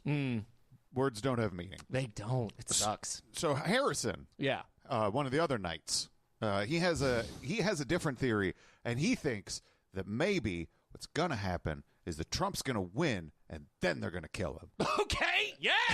This is a lot of assassination talk. It's more fun. Yeah. I think assassination is not off the table. I don't think they do it before the presidential race. But, if you just think about these people who their job is to manipulate the consciousness of masses of people, you want to build up, have the Trump victory. Everybody's celebrating. The left goes crazy because, they've got their riot squads and they'll activate them. And then at the height of that madness, if you assassinate Trump, then all of the people who thought they'd won are suddenly, feeling like... or they kill Biden to make him the victim. Sorry? What? Or they kill Biden to make him the victim. Yeah, well, that's the other possibility is, they've been building up the straw man of white supremacist terror for a very long time. I think they kill Biden. I want to get on record. I'm not saying it's going to happen. I think that's definitely in their playbook. Yeah, I don't disagree. The problem is nobody would miss him. And I'm not trying to say that, cruelly, but he's not loved like a Julius Caesar was loved or Donald Trump or JFK. If they assassinate him, everyone will be like, oh, thank God. Yeah. Yeah, they'll still hype the shit out of it, though. Okay. Oh, my God. So Harrison is like, I think a more fun storyline is all this tension building, Trump winning, and then them killing him. Yep. That would be really crazy, and everything would go wild. Yeah. And Alex is like, I want to talk about Biden being killed. This is the storyline I want. This is more fun. This is more fun for me on the playground.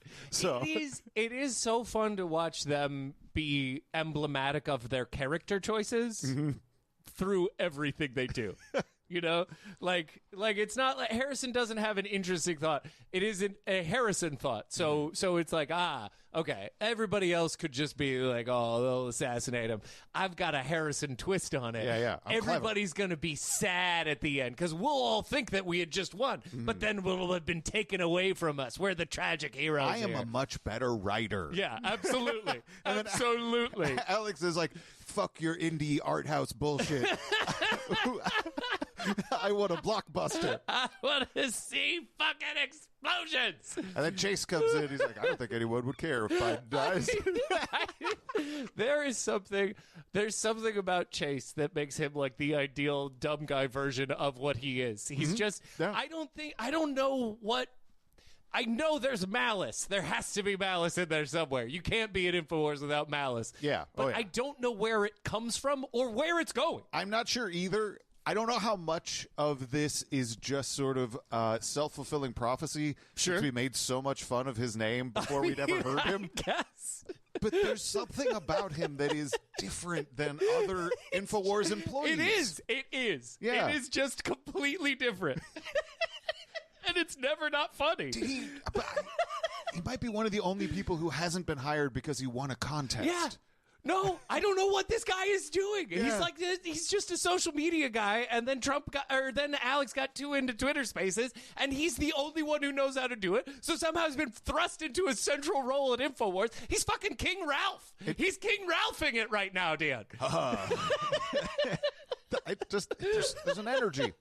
So, someone who's not great. Yeah. They're all not great. But someone who sucks and is not interesting is Steven Crowder. And him and Nick DiPaolo come on. Oh, God. Some great post-debate Oh, analysis. God. Steven Crowder enlisted Nick DiPaolo. Mug Club buddies. All right. Yep. Great. Good stuff. So they are on, and who cares? Yeah. I don't really care. They don't bring anything really interesting to the table. But here's a little clip of Steven sucking.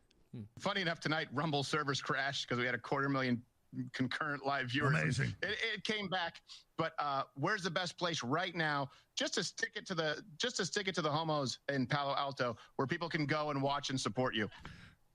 Real Alex Jones on X. I know that Steven thinks he's being edgy and funny or whatever, but that's just, shocking. Honestly. Yeah. It's very weird to hear someone, because I think he was expecting a laugh, and you could kind of hear a laugh in the background. I suppose. From someone at the Yeah. Crowder Studios. It's supposed to be Yeah. a laugh line. Yeah. Instead, it was just like, whoa. Yeah. That's desperate.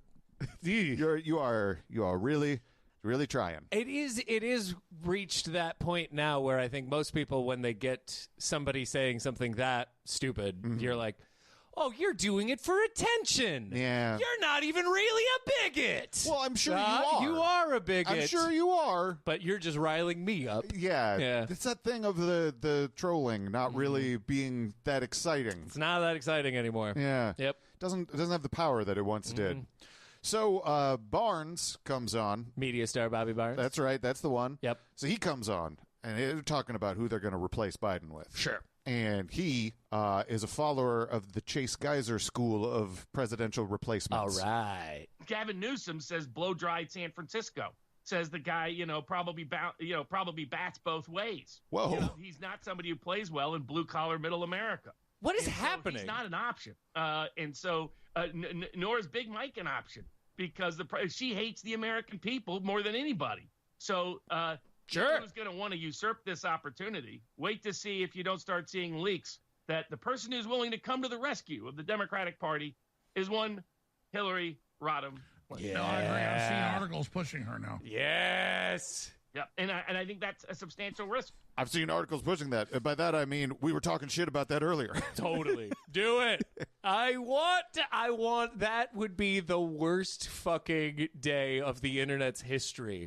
The day It'd be that they rough. were like, hey, guess what, guys?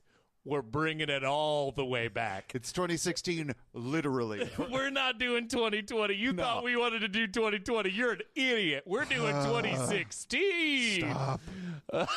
There is no escape. So Barnes's position seems to be Gavin Newsom seems gay, and Michelle Obama hates America. Yeah. Yep. Okay. Yeah. It is. It's pretty amazing how just routine and desensitized he has become to his own horrifying bigotry. Right. Just sitting there being like, oh, well, because not least of which, I understand that we're living in the paradigm of like, oh, middle America or anything, but everybody in the Midwest knows somebody who's gay. Everybody has a kid. It's Yeah. not like that. But I wouldn't be I'm not too shocked by Barnes being desensitized to bigotry. As if like he did an interview with Stefan Molyneux back in the day. That's so like right. I He mean did do that. He might be way more like his opinions and feelings may be a lot more extreme than he allows to let on. Yeah, and then I get what they're doing with the Michelle Obama thing, but that's fucking gross. When you're talking about the desensitization, that's gross. It's shocking to me the way that everybody in this show and in this orbit has normalized just calling her Big Mike. Yep. Like, it is shocking the amount that it's gone from pretending, haha, we're having a joke, to like, that's just the name now. Yeah, no, I mean, the racism and the transphobia implied and baked into that is just, it's just. Yep. Don't come near me. It's awful. So Barnes has another thought, and that is like, well, we got to kill Biden. Sure. They got to kill Kamala Harris too. Well, they got to do a couple murders. Sure. I'm concerned. Well, they're recognizing. They already said it. They said he's done. He's horrible. Unanimously on CNN, the panel said dump him. So what happens? Well, I mean, if you were in their planning room, you would want someone you could blame on Trump assassinating both Biden and Kamala Harris. I mean that's no, I what agree. you So would- they assassinate Biden to turn defeat into victory. Yeah, I mean, exactly. Because and you Genius. probably need to take Harris out at the same time. It solves your problem of Biden and Harris. It makes him a martyr, a sacrificial lamb, and it green lights bringing somebody else in, but doing so not on a sign of weakness, but a rally around the country kind of effect. Yeah, you're brilliant, Barnes. These people have just watched too many movies. Yeah, that is probably a big part of it. Yeah. I mean, I guess that what Barnes is more expressing is this would be exciting. Yeah. Like, this would be a much better, like, if we're doing punch up on the script. Yeah. Right? Punch up on reality. I'm seeing this as a bad sequel. Uh-huh. All right? We're on 3. We're on number 3 now. Mm-hmm. We've gone back to the villain from original. Oh, man. This is no good. Yeah, it's just it's exhausting how much these people are like playing in their own sandbox. Yep. But we have more guests. It's like that time travel paradox, you know, Mm-hmm. where you're like, oh, we'll send somebody back in time to kill Hitler. But then, you know, so they're like, oh, we'll send somebody back in time to kill the guy who kills Hitler. Butterfly effect. You know, kind of thing. that it's just, it never ends kind of thing. Like, their idea of politics is, okay, well, my side's going to shoot that guy in the head. Mm-hmm. And then immediately after that guy's going to take over. And then they're going to shoot him in the head. And then immediately after that guy's going to take over. And then they're going to shoot him in the head. You know, it's just never ending. Yeah, and we'll just keep telling you stories. Just fucking deal with taxes and like fire trucks and shit. No. Jesus Christ. Please. So we have more guests. Okay. Come in. Yeah. Would you believe? Yes. Sylvester Stallone No. shows up I would on not. Alex's post-debate I would stream. not. Well, good, because I Okay. was lying. I know. I was never going to let you get that one. Nah. In fact, who comes in is Roger Stone, Oh, the straight from the Stone Stone Zone. Okay. And he has a guy named Luke who's with him. Can't remember how to pronounce his name. Radkowski. Ritikowski. Radkowski? I do know that Alex still doesn't know how to pronounce his name. That is definitely true. He calls him Luke Radowski. Luke Radowski. But he has a different take on how things are going over at Rumble. Okay. Than Steven Crowder. So not good. Well, maybe good, Okay. but possibly sabotaged. All right. And that's what they did. They silenced Rumble. They shut down Rumble right before everyone was going to that particular platform to watch these particular debates. They made sure that the comments were turned off at the CNN live stream. Okay, I missed that. So they shut down Rumble because Elon Musk said he wouldn't let it shut down. They shut down Rumble. I didn't know that. Yeah, no. Rumble was down. We were about to make the transition. The debate started, and then we were looking at. Oh yeah, at our that's what Rumble Steven numbers, and said. we're like, Rumble went down tonight. Yeah, exactly, which was a major attack against free speech. Wow. There was major individuals on there. We were on there. Tim Pool did his first broadcast on there. Steven Crowder was on there. Wait, I was just listening to Steven Crowder, and he said that it was because there was too much traffic. They had, the servers couldn't handle it. You can't present this as an attack now. Yeah. You can't just rewrite this. I don't know which of you is lying, because both of you could be. Yeah, but I'm much more likely to The attack believe is most Steven. likely. And he's probably way more embedded with Rumble executives and shit than Luke R. Radkowski. That's it. I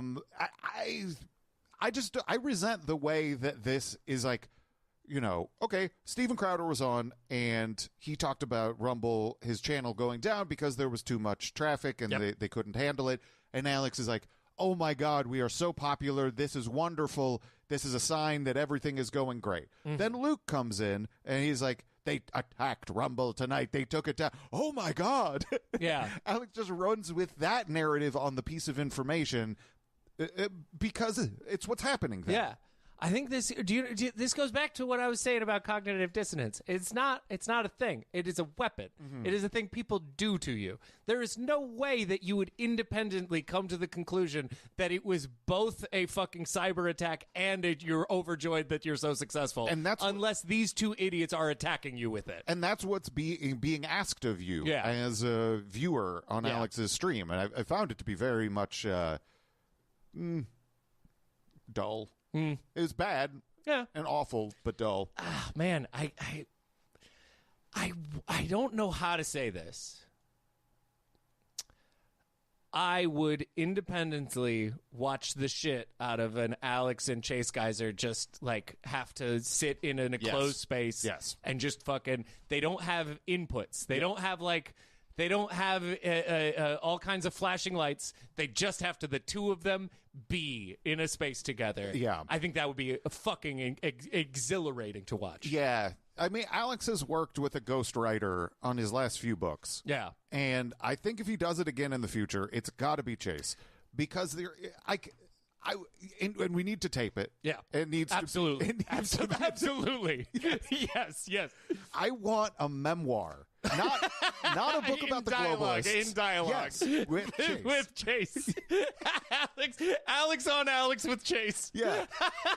It would be the best content. I know that we've really wanted the painting show. Yeah. And maybe that's not going to happen, but this has got to happen. Alex can't focus on painting by himself. Mm-mm. He can't do it. But with a guy there. Painting.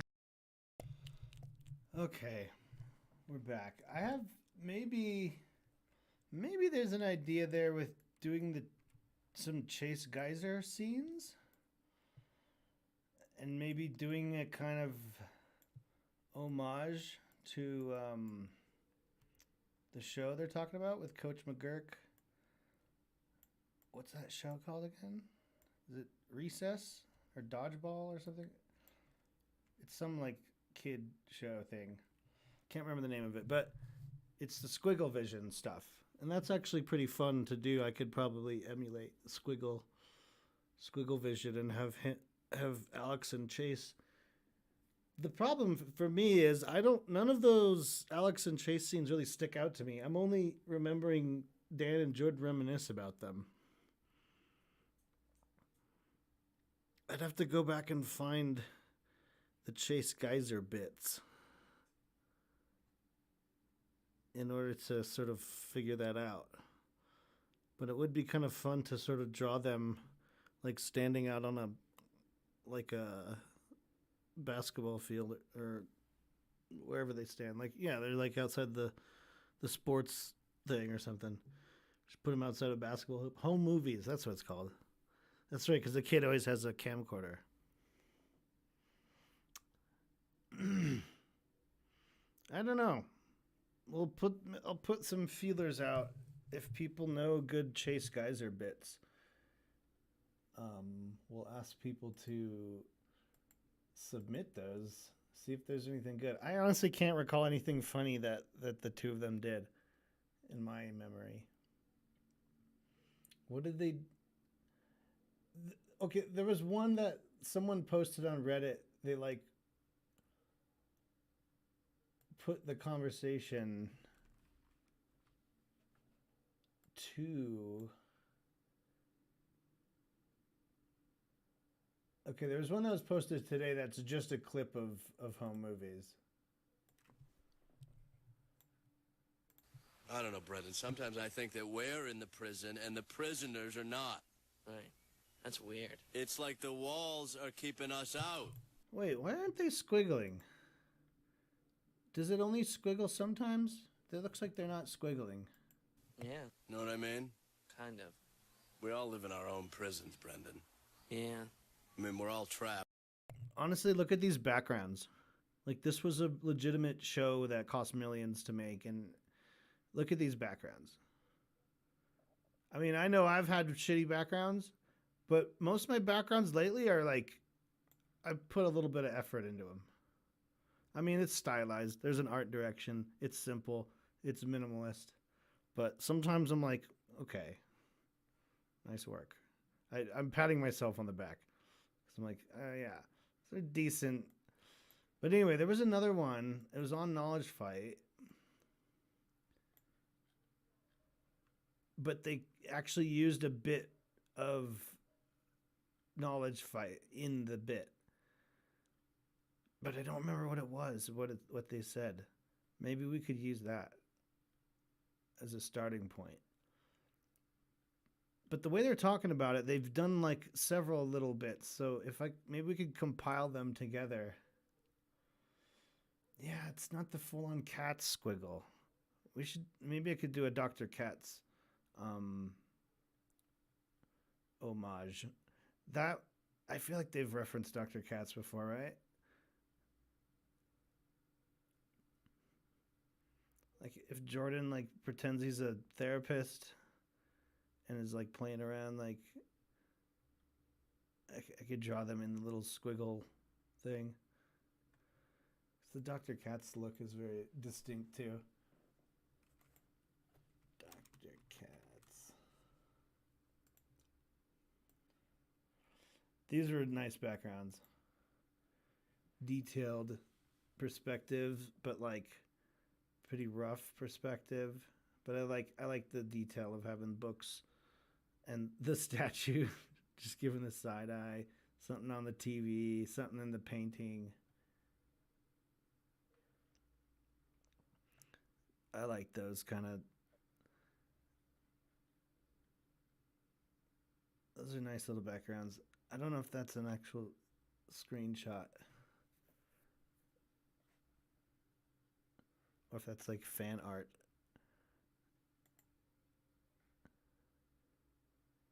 I can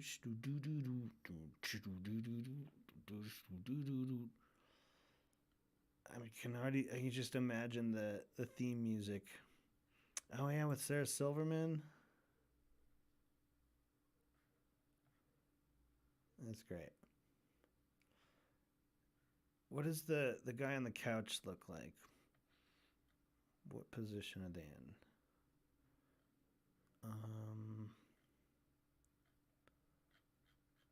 So like, who was on that show?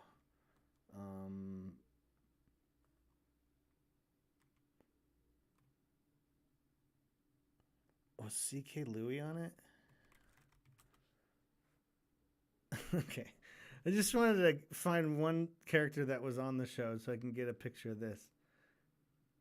Oops.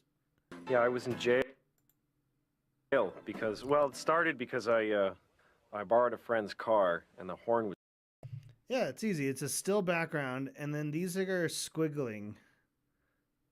I think 1, 2, 3... 1, 2, 3.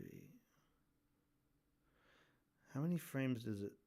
I'm sure it's got a loop, right?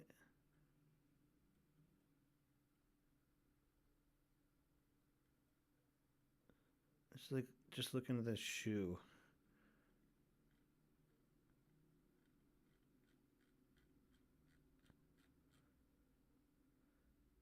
So I think it's 24 frames a second. So they're squiggling fast. They're on ones. Okay, hold on. So they went frame, frame, hold, hold, frame, frame, frame, hold. Da, da, da. It's kind of random. It's so like it's some on ones, some twos. They're particular Because type of squiggle. I borrowed a... There's different ways of getting the squiggle effect that animators do. And this kind of looks like they're just taking a liquify tool and bumping around the edges. Maybe.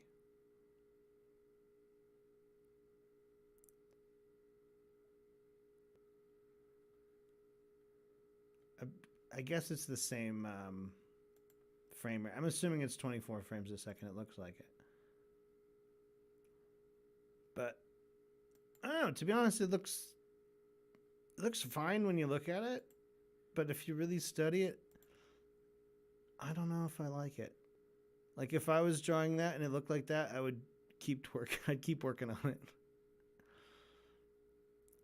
Because I think the best way, which is slowest, is to just literally redraw it over and over. And depending on your technique, I guess, you try your best to make it as close as possible to the same, but because you're going to fail at it, you sort of count on failing at it in order to get the desired squiggle look. So when I want really good squiggly letters, I just draw them 3 times over each other, or in 3 different frames, and just cycle the 3. But if you even spend more time and make it like a 6 frame cycle, it looks even better. So I don't know. They'll look more like naturally jiggly rather than like a looping kind of.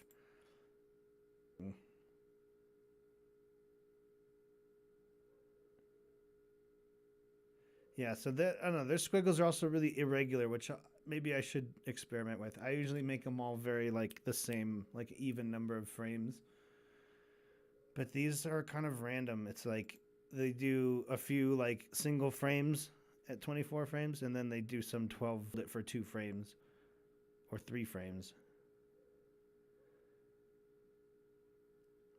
But also different parts of the drawing are squiggling on different frames too. They're just going through. They're probably just drawing this. This is what? 1, 2. It's like 2 drawings of a face, right? Or not even 2 drawings. Just 1 drawing of a face and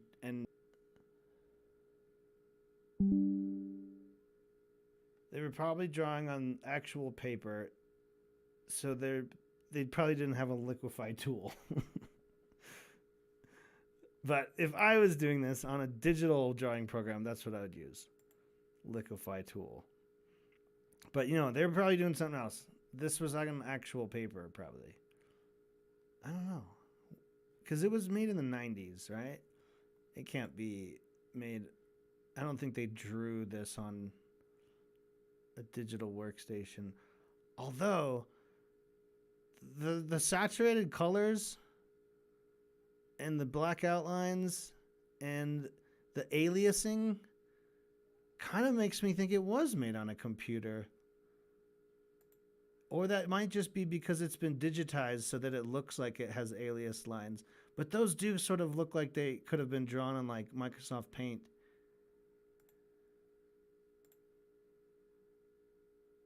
Right? Because those, you wouldn't draw, that's not ink on paper. That's like a line drawn with a, you know, like on Microsoft Paint. What do you think? Is this just an artifact of that we're watching it digitized? Or is this drawn on a computer? Text your answer to 555 cats. 555 cats.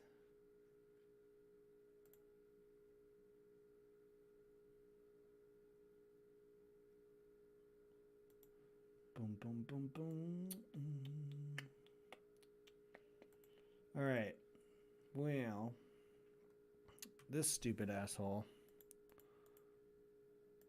We're going to get back to him. Okay, yeah. I'm going to write down the next thing to draw, which is draw Alex faces pointing glass at the stackies. I'll remember what that means. You're saying computer? I agree. I think it looks like it's drawn on a computer. I might have to look into that. For now, I'm going to end the stream and get going for the night. It was really nice hanging out with you, Veronica. Thanks for sticking around.